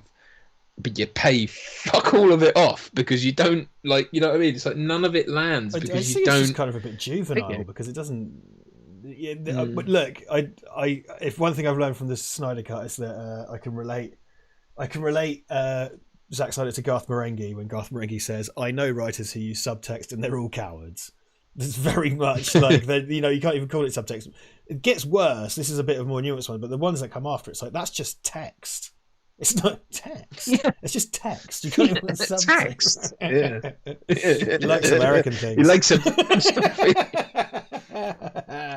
Exactly. But exactly, that's the thing. It's just like, I think the problem. And I don't blame them, but I think the problem the sort of Snyder diehard fans have is that they glob on to the things that do have weight and are interesting and do have something to say about these characters and could have gone somewhere interesting. But the problem is, it's like, yeah, but he's had more than enough opportunity to pay them off, and he hasn't done it. Yeah. So at what point do you just go, betting, I'm behind a losing thing? I'm sorry, all this imagery, right? All this stuff, again, felt almost redeemed when we got into Batman versus Superman and they opened with the Metropolis stuff. You know what? It was almost like, oh, I get what he was going for, because now we're seeing it from Bruce Wayne's point of view, we're seeing it from the ground point of view, we're seeing all this stuff replayed, and then the whole point is it feeds into Batman's anger. Okay, cool. What are we going to do with that? Turns out nothing. Yeah, we've done that by then. Yeah, it just completely just waves it away. I'll be honest, like, again, less so this one. Definitely with, say, like Sucker Punch, man. Sucker Punch is a dreadful film, and it quite often his stuff can seem just really fucking juvenile. And Batman vs Superman is very guilty of that, because it's just, hey, look at the cool things, and at its very worst, and hey, he seems like a really top dude, right? I'm nothing on him personally, but it, like, sometimes you just feel patronized as an audience member because it's so dumb. Because, like, Sucker Punch is kind of like, yeah, it's a dream, right? But it's not a dream because, like, she's dancing, but, like, she's pretending she's fighting loads of Barbies. And it's like, what is this? This is like something an 18-year-old came up with. I've never seen it, but honestly, it's I take your point. Dreadful. No, I take your point, and I know people who've worked with Zack Snyder. You know, who've literally been directed by him or know him, and yeah, by all accounts, a really lovely guy and a fantastic visualist. Yeah. I think that's the most frustrating thing for me. Is I love looking at his films, and I think he does have a sort of eye for imagery, but it's like not when it's so divorced from context. I'm sorry, Lois Lane would have been killed in that. Oh, absolutely. Like, yeah. right now. Absolutely. Like, she jumped out the back just as it crashed and things. She's still going forwards. She's still hit. She doesn't like fall off of fall high out things drop. quite often die before they hit the ground, actually. Well, not only that, but it's like when you fall out of a plane, you don't immediately stop moving in the same direction as the plane and just fall straight down. And she thought you're still that direction. They do a shot which is it looks like the Falling Man from Real 9/11, which is not a film but a thing that happened. But also like she's falling into this mire of just death, just thousands of corpses. It's like, well, I better save her because she's got a fanny and nice hair, and I fancy her. I think she might want to come out to the IHOP with me. By the way, have an IHOP. Well, again, that's the sort of we're doing a like Ayn Rand own. It's like just do what you want, and I guess that is kind of it. But it's like but say something with it. Like, all right, if you're gonna make a Randian point, make it. Don't like go. Just she's my world. That's it. Because again, it's the same. I mean, BVS is way more egregious and literally says it. It's like she was my world, and it's like, and yeah. I got some news for you, Superman. The world's your world. Maybe think about that. Yeah, I know. and it's kind of like because again, it's like you're having Superman choose Earth over Krypton. That's a really important thing in this film, and it's sort of done on a global scale.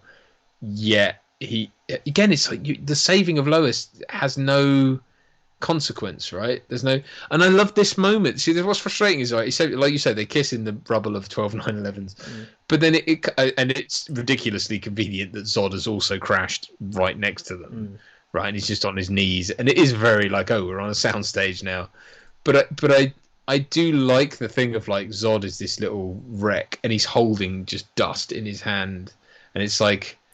And he gives him this sort of speech, but it ends on him saying, "My purpose, that is what you've taken from me." Because he's essentially ended it with. And that's all he is. He's an embodied purpose. He's just. Purpose. I'm just purpose, and there's literally I have no purpose left, so I'm just going to kill you. Because like when he's left with nothing, but he has to now effectively he has to choose his own purpose, and his purpose is either you die or I do. The stakes here are good because there's nothing to lose. They go into that. Yeah. And that's good. That's a good thing. It's good dialogue. It's good character. Like Zod is much more sort of well drawn character than Superman, but that's because he's 2D, but deliberately so. And that's like fine. Put Superman from a 2D world into a 3D world and make him. That's an interesting thing to do. That's what humanity is. That's what this is all about. But it's like you're not.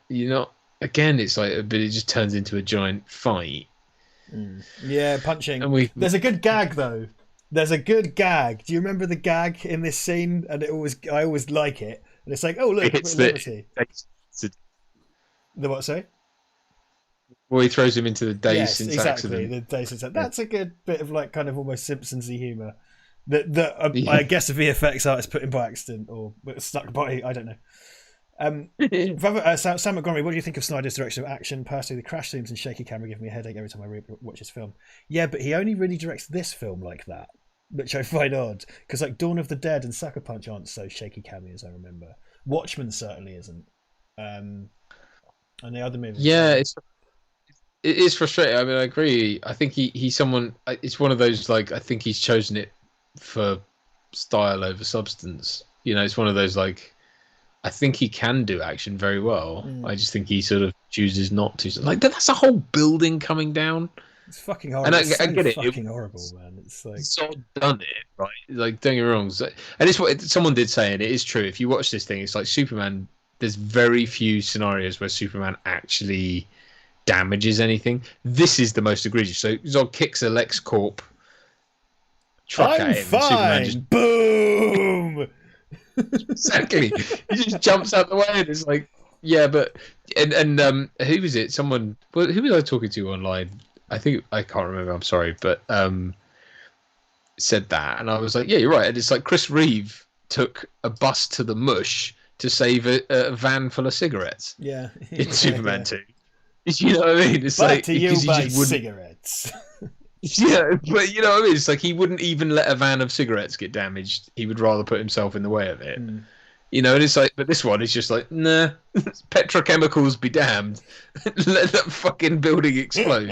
And it's just kind of like, you know, and as well, like, don't portray Superman's power as being that destructive. It's like, you know, when he takes off, there's stuff around him starts to lift and he disturbs the ground. When he lands, there's always like a crack in the ground. Like when he flew down the building there, it was very much like Neo versus Smith, and it was like all the windows started to shatter as he was flying past them, and it's like, I don't want him being able to fly being destructive to the world around him. Glass into people's faces every time there's an emergency. I know, because I remember there was a tie-in with like Burger King or something for this film, and the thing was he landed in front of a bunch of people, looked at a bunch of street work, like people working on the street, like construction workers, and it was like he left a massive crater in the ground because he just landed there and looked at it and went sorry and flew off, and it was like no, like it's like he would. Why would he do that? Well, this is. I think this is. Yeah, it just doesn't characterize him properly. People like go, "Oh, it's his first day or something." But Superman's supposed to kind of come somewhat ready-made and pure. If you want the Jesus thing, it's like the Batman does it as well. It's like he disappears when he's a kid and comes back age 30. And if you want him to make it about Jesus, and he's kind of fully formed. Do you know what? If you're going to do something about pure purpose versus something, it should be pure ideology or pure. Pure principle. That's what it should be about. Yeah. So in your sort of Superman's ready-made thing, absolutely, because he's guided by principle. He's not guided by anything else, and he knows exactly what choice to make in every scenario because he is purely guided by principle. And Zod is purely guided by purpose, blindly so, and that's a very human thing, right? Purpose versus principle. Great discussion to have, but it's not his the Wayne satellite. But instead of that, his Superman standing next to an actual picture of Jesus. It's like, okay, all right. I will say there's something people like to sort of go like, oh yeah, but in the Avengers, they smash up New York at the end, and you don't complain about that. Okay, let's just ignore for the moment the pound for pound death toll of those two events, because I'm not interested in that fan wanking stuff. The difference is that this movie dwells on death so much, and the Avengers movie, yeah, definitely innocent people die, but you know, it's kind of colourful, it's a little bit funny, and they're shown to be taking people out. In this, it's just constant imagery of death, and it's really oppressive. Like, there's more to it than just the on paper events. It's the way they're depicted. Agreed. Yeah, no, I agree with that. I mean, I do think both do it. You know, it's easy to say, yeah, no, both do. This begs the question: does laser vision come out of just the sockets? Yes, we had this comment. Yeah, right. Because if you just sort of do the Action Man eyes, would it go whack, whack, whack, whack? To the side? Would he not have gone? But anyway, yeah, Lois. Again, this thing of like, how the fuck did Lois get there that quickly? Do you know what I mean? Why is Lois there? She definitely didn't fucking take a taxi because there's no roads left. Yeah, exactly. Yeah, again, like you say, like putting him in. I get the thing we're trying to say. Superman. We're trying to put Superman up against Krypton, right? But his response shouldn't be to cry out like that. If he's chosen humanity, it should be from a position of confidence, not conflict. So the idea should be, all right, well, if the last Kryptonian is just determined to kill all humans, and my only for whatever stupid plot reason, my only answer is to kill him, even if we've got that far, and he does it, he shouldn't be conflicted about it. He shouldn't be upset by it. It should be, no, I know who I am, and I know what I'm. That's the problem with Superman. Superman should always know who he is, and he should know exactly what he's doing. Because if he doesn't, it begs far too many fucking questions. You know, it begs too many questions of you, the filmmaker. It begs too many questions of him, the character. It's like, you don't want an ambiguous, nutter Superman, which is what you've got in these films. Because this, right? He's Superman, so he misses them on purpose. But he throws a satellite at them. They don't know that until it's landed. Like, that's such an aggy, sort of threatening, angry thing to do. And then go, I'm on your side, but I'm also capable of throwing space objects at you, so you better fucking stay in line. Goodbye! It's, the whole, like, you can't control me, but that doesn't mean I'm your enemy. Fuck you. Here's the satellites. I mean, and the sort of the button on it, because doesn't he say to him like, "I'm from Kansas"? It doesn't get more American than that. It's like, don't say it, show it. Like, stop saying these things. And subtext, and they're all cowards. Yeah. And look, Snyder's style, love it or hate it, is so about bald-faced literalism. There's no room for any kind of nuance. It's just kind of like, here's everything. Like and then Montoya says he's kind of hot, right? And that's supposed to be Montoya. She's supposed to be Montoya. Montoya's like in the army. Yeah. Okay. Oh. Yeah, I know, but she's Lieutenant Montoya because later on, I guess she's going to go join the cops. Oh fuck, they did. Metropolis Oh wow, and they did Montoya in the Harley Quinn movie, and it's a completely different Montoya. Fuck, Jesus Christ. I didn't see it. What, Birds of Prey? Yeah, Birds of Prey. It's. Is it Dog Toilet? Yeah, I don't want to say that bad, but it's definitely about 10% less than fine.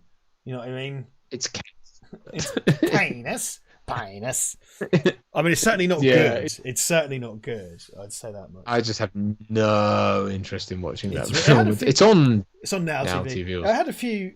It had a few laughs in it, man. It made me laugh a couple of times, but that's kind of it. There's some good casting in it, but it felt just so empty. As a movie, it just felt really empty and sort of by the numbers. And we have to have a Harley Quinn film. And do you remember all those purple and green bits from Suicide Squad? It's just yeah. This stuff doesn't hang together as well. It's just like, oh, Jonathan Kent, like what's the button on the thing? It's like, oh, he always knew something about you, right? Whatever it is, and it's like because he once stood in front of the dog and threateningly with his wearing his not helping anyone cape. Yeah, and it's like, what? Because he instinctively put on a red cape because whatever. Yeah. And it's like with that. Hang on, he saw that. He always knew you were destined for great things. He saw a literal image of you with a red cape on and was like, "Don't do that. Don't do it. Just don't do it. Don't do it." Well, that doesn't add up either because kids, the imagery of Superman is so completely ubiquitous that kids do that to be like Superman. If you say give the cape, they're going to be pretending like Superman probably. And this universe doesn't have a Superman, so he's presumably imitating some other pop culture thing. Right? I know, yeah. I know. Like, who is that supposed to be? The deadly TJ says, "Are we still watching the film?" Just about, TJ. Just about. Just about. A few. It's a long one, my man. We've only got a few minutes left. My dad, by the way, chimed in late, but he sent us £10. God bless him. And says, "Evening, lads. All the best. All the best to you." And you, Dad. Philip. Good to see you, mate. Omar's off. Bye, Omar. Bye, Omar. Take care. Oh, private watch party on Sunday with me in my face. So yeah, tune in if you're on the and me and my face in my car tomorrow on Patreon. We're doing a lot more exclusively to Patreon at the moment, so if you want to check out Patreon. And a lot of you joined in the time off, and I updated the credits today. So if you've just joined us, the new credits are up. You can see you will see your name after the stream tonight. So there you go. Right, I'm not even going to watch the credits to that. Fuck it. There's no post-credit scene, so why would we give a shit? That's the thing.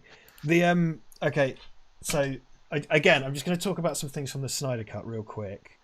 I don't think there's spoilers. Don't worry too much about spoilers for me, anyway. Like, I mean, I don't know if anyone else is bothered, but so it's divided into parts. I think it's 5 parts. I think it's 5, and five, and it just sort of it keeps, you'll get a title card up saying Part 2, Revenge Revolution or whatever.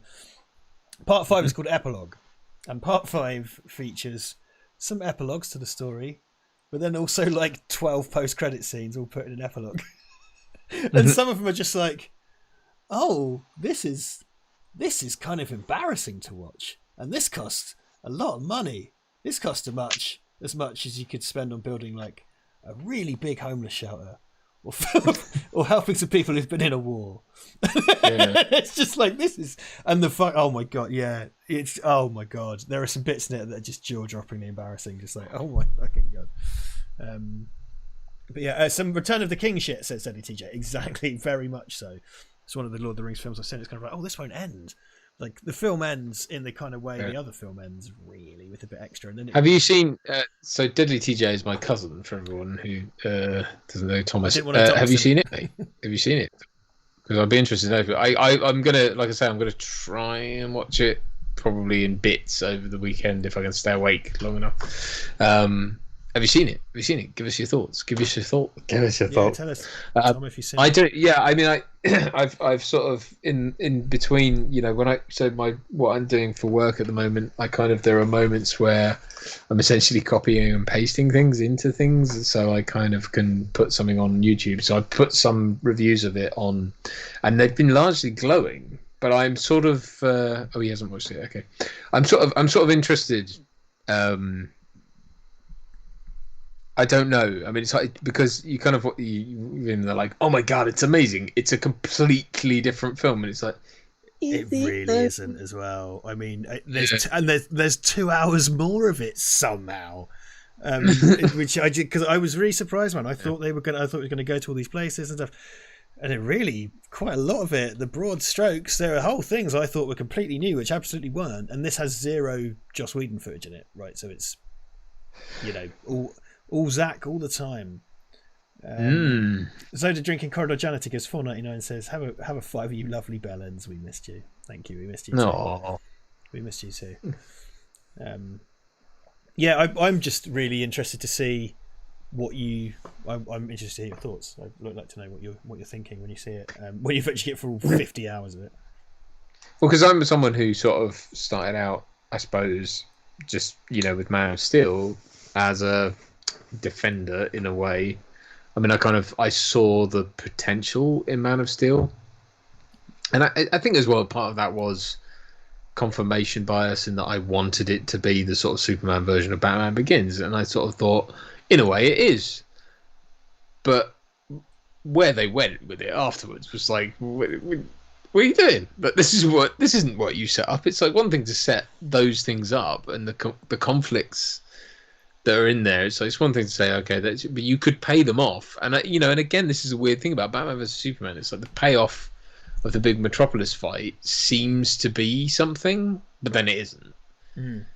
It's like, they reenact it and they show it from Batman's perspective, and it's just a horrible thing, and it's like it fuels his hatred of Superman. But then it doesn't, because their mums have the same name, and it's like, well, but that's what, like, really, that's what you're going to go to. Randall Wendell just dropped £4.99 English pounds. If you've ever wanted to hear Joker make a wank joke, then Snyder has fulfilled your wish. I want everyone to watch it so we can talk about the Joker scene. Oh my fucking god, the Joker scene is just like what Ivan said. It was like a really expensive YouTube fan film, and it is. It really is. Right. It really is, and it has no business being there. And very, very, very lots. That's the grammar I'm using. Very, very lots of things, but like, there's not a lot of closure narratively in this because it's still doing loads of sequel bait and setting things up. Which we may or may not ever see. It's got tons of sequel bait in it for a film we're presumably never going to get. So a lot of it is coming in to watch this lost, the lost masterpiece made by a genius, and most of it's kind of like, well, the next one's going to be all exciting. It's like, this one's already 4 hours, and you lost your job. We're never going to see it. Like, why? Yeah, it's a bit like this. Just such a weird thing. Like, this is like, when in the world would you be like, there's going to be like 3/4 films, the budget of which will total well over $1 billion, and they're kind of, but no, like, it's like, what's the point behind them? Don't know. We're kind of just blowing in. The internet will decide what any of it means or doesn't mean, and it's just like, we're going to listen very closely to Twitter for the next 5 years, and then you might get another one. Really bizarre, like, filmmaking, not even by committee and not even by democracy. It's like this weird, like, pissing in the wind attitude to these properties, and it's like, how are you? And then it's like, the kind of, I gather Wonder Woman 1984 was terrible, and I haven't seen it. Yeah, I've not heard good things about that either. And they want £16 for it on Amazon. Get the fuck out of here. Like, yeah, and it's just like, okay, I mean, I gather that's because we weren't going to get to see it in the cinema, so but I shouldn't have to pay a premium for it to watch it at home. Like, I mean, look, we talked about this before. I get it if you're a family of 4 or 5, even a family of 3, it's more cost effective, but you're not getting the cinema experience. You know, and particularly if, like, in our household, effectively in your household, right? Because, you know, your daughter's not making memories, so it's not for her benefit, right? It'd be for you and your wife, and it's costing you £8 each to watch it on your own TV, which is, you know, that's ridiculous.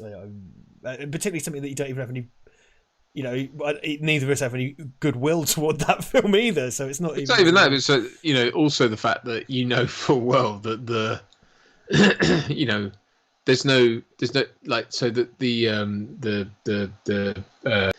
what do they call it? You know, the cost per unit thing of that. Like, so for me and my wife to sit down and watch Wonder Woman 1984 cost them nothing, but to go see it in the cinema costs the seat, costs the time, costs the, you know, the. It's like when games went digital, man, and they when a new game comes out, they want you to pay £50 for the digital one. It's like, but it's not even in a fucking box on a disc. Why is this the same? Yeah. Are you telling me that cost you nothing? That's never cost you anything. Is that what you're saying to me? Because that's bullshit. Yeah, I mean, it's like, don't get me wrong, like, the economies of scale was the phrase I was searching for, but it's that thing of, like, yeah, like it's fine to charge me enough money to make a load of profit and all that stuff, but it's like all you're doing is paying for it to be hosted on a server with adequate bandwidth that everyone in the world can download it.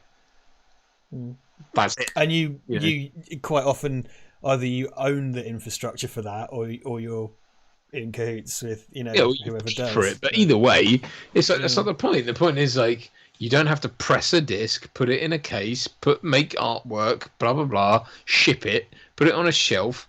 You know, someone also doesn't have to pay rent for a premises, sell me a item. You know, it's like they were doing all that for the same price. I'm not going to pay fuck off like this. Yeah. But pass the cost on to us, motherfucker. It's ridiculous. Get out of here. Yeah. Like I said, I paid for Bill and Ted because it was only the equivalent of £10, and I had loads of goodwill for it. And it was like, cost us £5 each to watch night in. Hey, it's a Bill and Ted movie. A tenner I'm fine with, you know, if it costs me a tenner, but I get to own for a new movie, like, right. You know, right. It doesn't mean that I'm not renting it for £10. I own it for £10. Fine. You know what? Like, and if James Bond, if No Time to Die, for whatever reason, they did say we're bringing it out and you have to pay 10, 12 quid, but it's yours.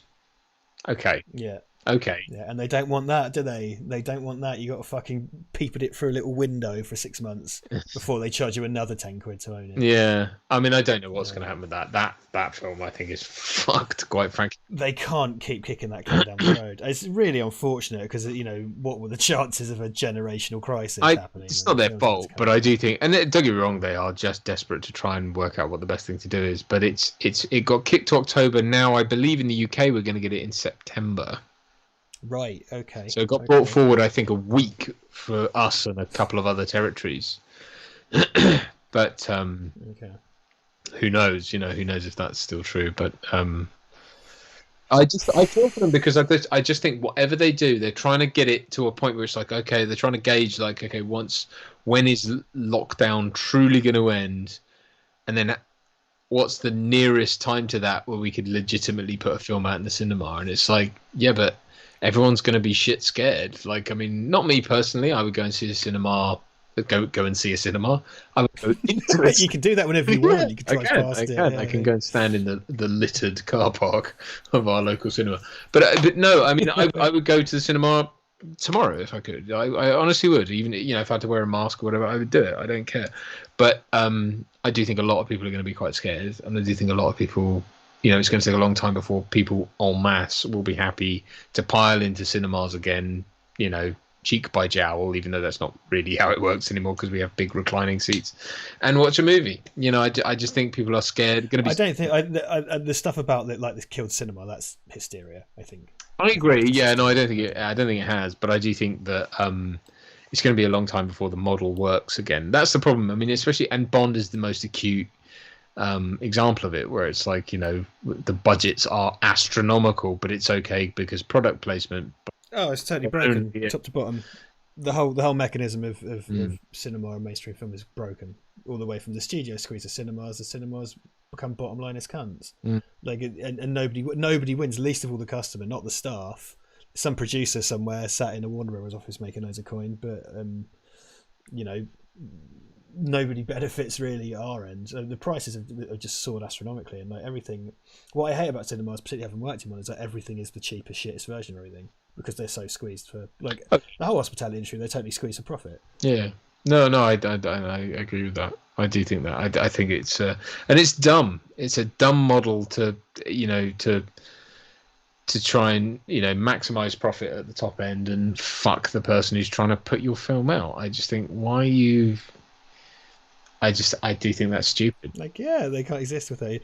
Well, do you know what? It's mostly because back in the day, the studios used to fucking own all the cinemas, and they don't anymore. So they used to own the fucking means to do. So I think there was some kind of action that broke that up, but they actually owned the distribution as well, and now they have to begrudgingly give it to someone else.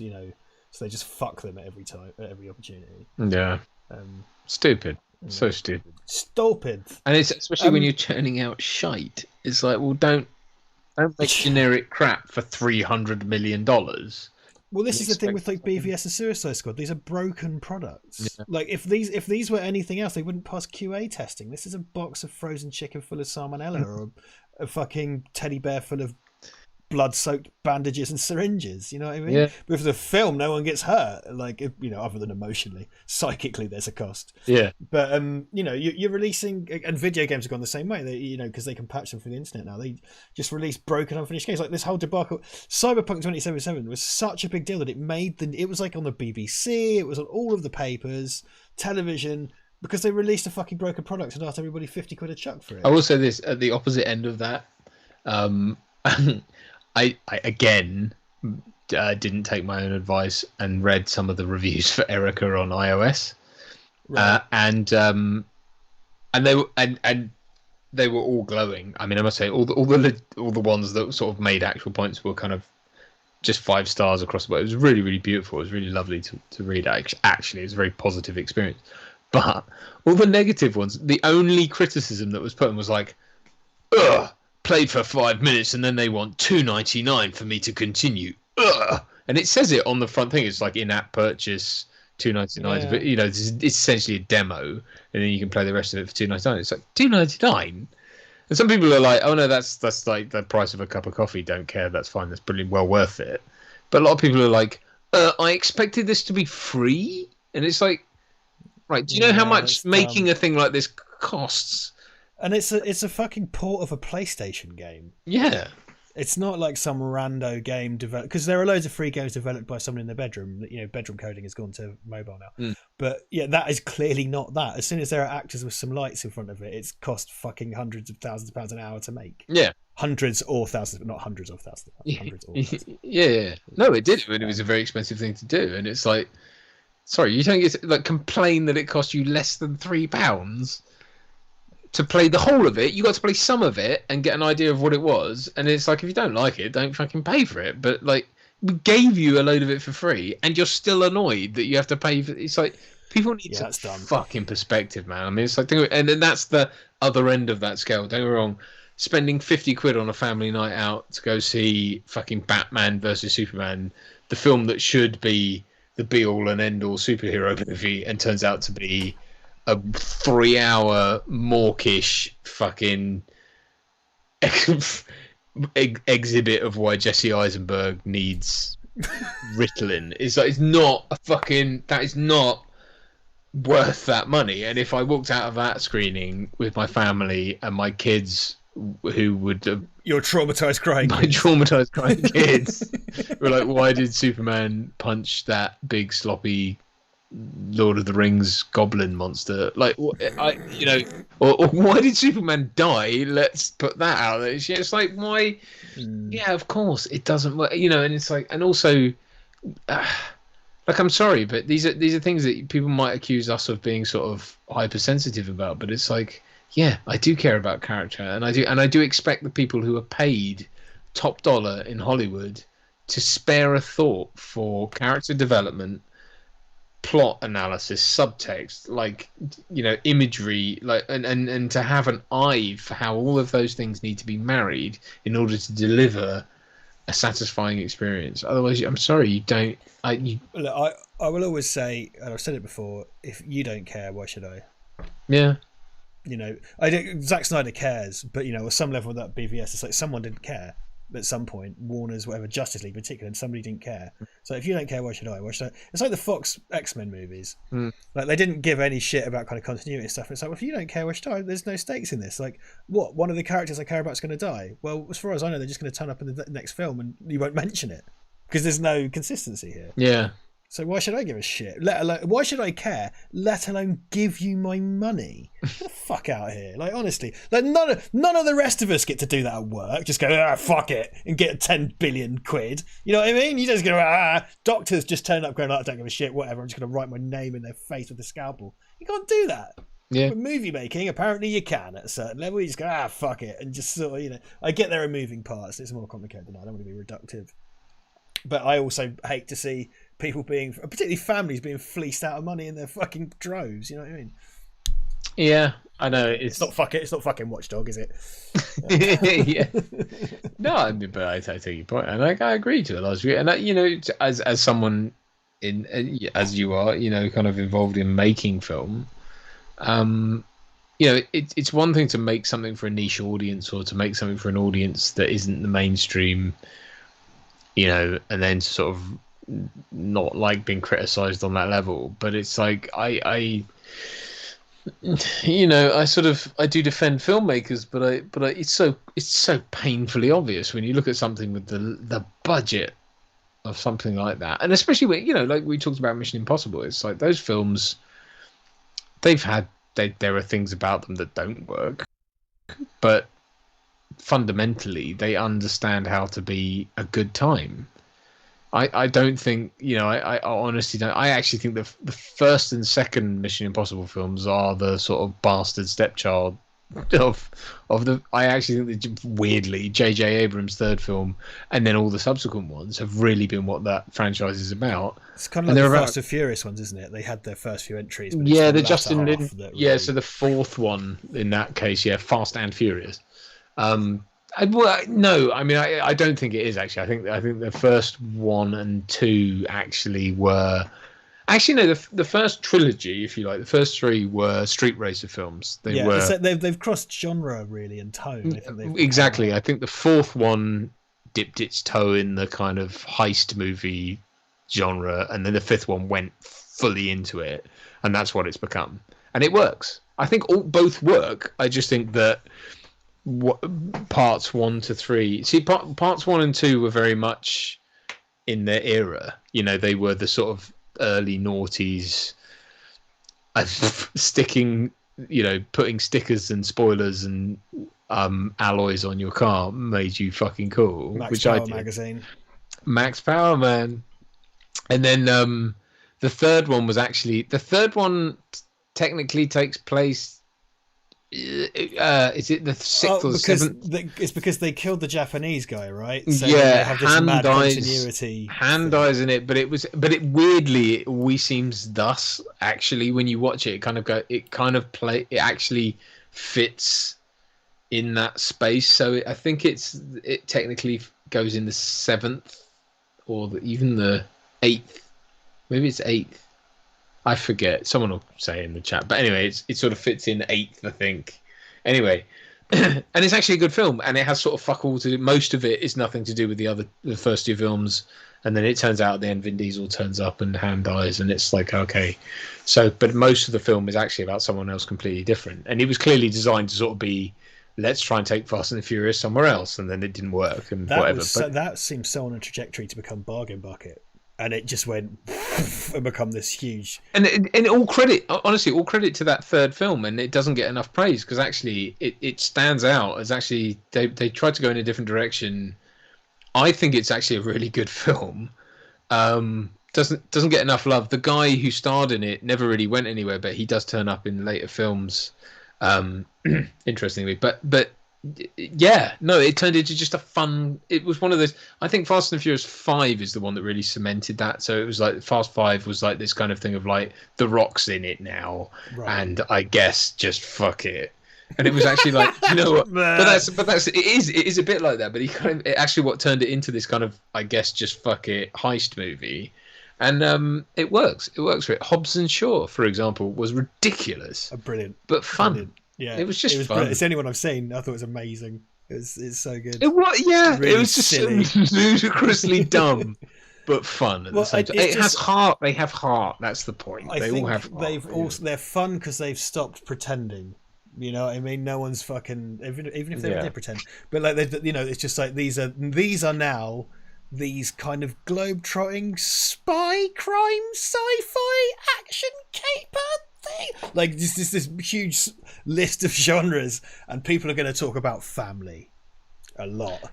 I do think you know what? I think there's an earnestness to them, weirdly, and yeah, there's that whole family-centric thing. But at the end of the day, they're fun, silly rides, but with a really human core to them, and I think that's something to be said for that. That's something to be said. Yeah, it seems to work. People watching, people like them. You know. I like them. I'm on board. I'm always on board for Fast and Furious. I think they're up to 9 now, or they're going for 9. Because people keep talking about it going to space, and I'm just like, please, because like Hobson Shaw was so like basically he's not exactly a cyborg, is he, Brixton? But he's kind of like a superhuman. With name's Brixton. His name's Brixton. I know, it's so good. And Helen Mirren, Statham's mum. It's amazing. It might as well be called like, I don't know, Elephant and Castle for all its fucking. You know what I mean? Oh, I would like to see a spin-off of Hobson Shaw itself, a spin-off called Elephant and Castle. John Elephant and Ian Castle team up in Elephant and Castle to steal an elephant from a castle. Because the whole idea of Hobbs and Shaw were not characters that were really supposed to like. There was no reason for them to like. Jason Statham's character is the brother of Luke Wilson's character, who was like the antagonist of one of the films, and it was only really supposed to be a kind of like, I'm the brother, and it's retroactively revealed that he killed Han. Yeah, that's right. I always liked the continuity of Fast and Furious. It was made my head spin, which I sort of loved. Like that, because I never watched him, but from the outside, it's a nice thing that like actually, if you're into it, that's fine. If you're not, it doesn't matter. Like you don't have to know that, but it's like it is a nice thing. Oh, it's purely comic book. It's crazy convoluted comic book continuity. I love it. That's great. And obviously, when bless him, Paul Walker died, and Fast and Furious 7 was sort of rejigged around that. You know, it really was it was heartfelt. Yeah, I think people were really like, you know, that really, because I honestly think those films do. Again, I think they speak to something there's something quite wholesome about them, weirdly, in a really weird way that sort of somehow meant that was just even all the more so just poignant. You know, I think they did something, and you know, it's weird to say that a Fast and the Furious movie did something tasteful with the death of an actor. By pasting his face on one of his brothers, but it's two of his brothers. Two of his brothers, of course. Yes, sorry. Yeah. There's that weird scene where he has 2 necks and 2 bodies, and 5 dicks. 5 dicks, the famous 5 dick scene. Yeah, it's what he would have wanted. He died how he lived, with 2 bodies and 5 dicks. Should we? It's getting late, man. I'm thinking we better call it quits. It's 11. So yeah, we're going to get off, I think. Thank you all so much for coming. Thank you for our break, which we enjoyed. If you're on the $5 tier and up on Patreon, I will be there this Sunday. We'll be doing a draw for all the fun movies to watch. We had last time we ended up getting Hard Boiled, which I was super jazzed about because I love that movie. And there are lots of fun ones on the list for this week, so I'm quite excited to see what comes up.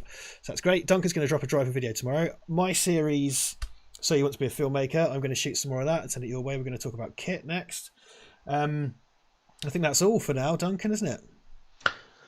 Yeah, I think so. I think that's yeah. If you want to vote for next week's live stream, please get over to Patreon. That's all. That is all. Well, and if you have just joined Patreon in the last few weeks, I've just updated the credits, so you will see your name up in lights just in a moment. So I'm going to do it, man. I'm going to cut to credits. Great to see you all. Thank you so much for watching with us, and yeah, we'll see you soon. Good to be back, team. It's been fun. We'll see you soon. Enjoy these credits.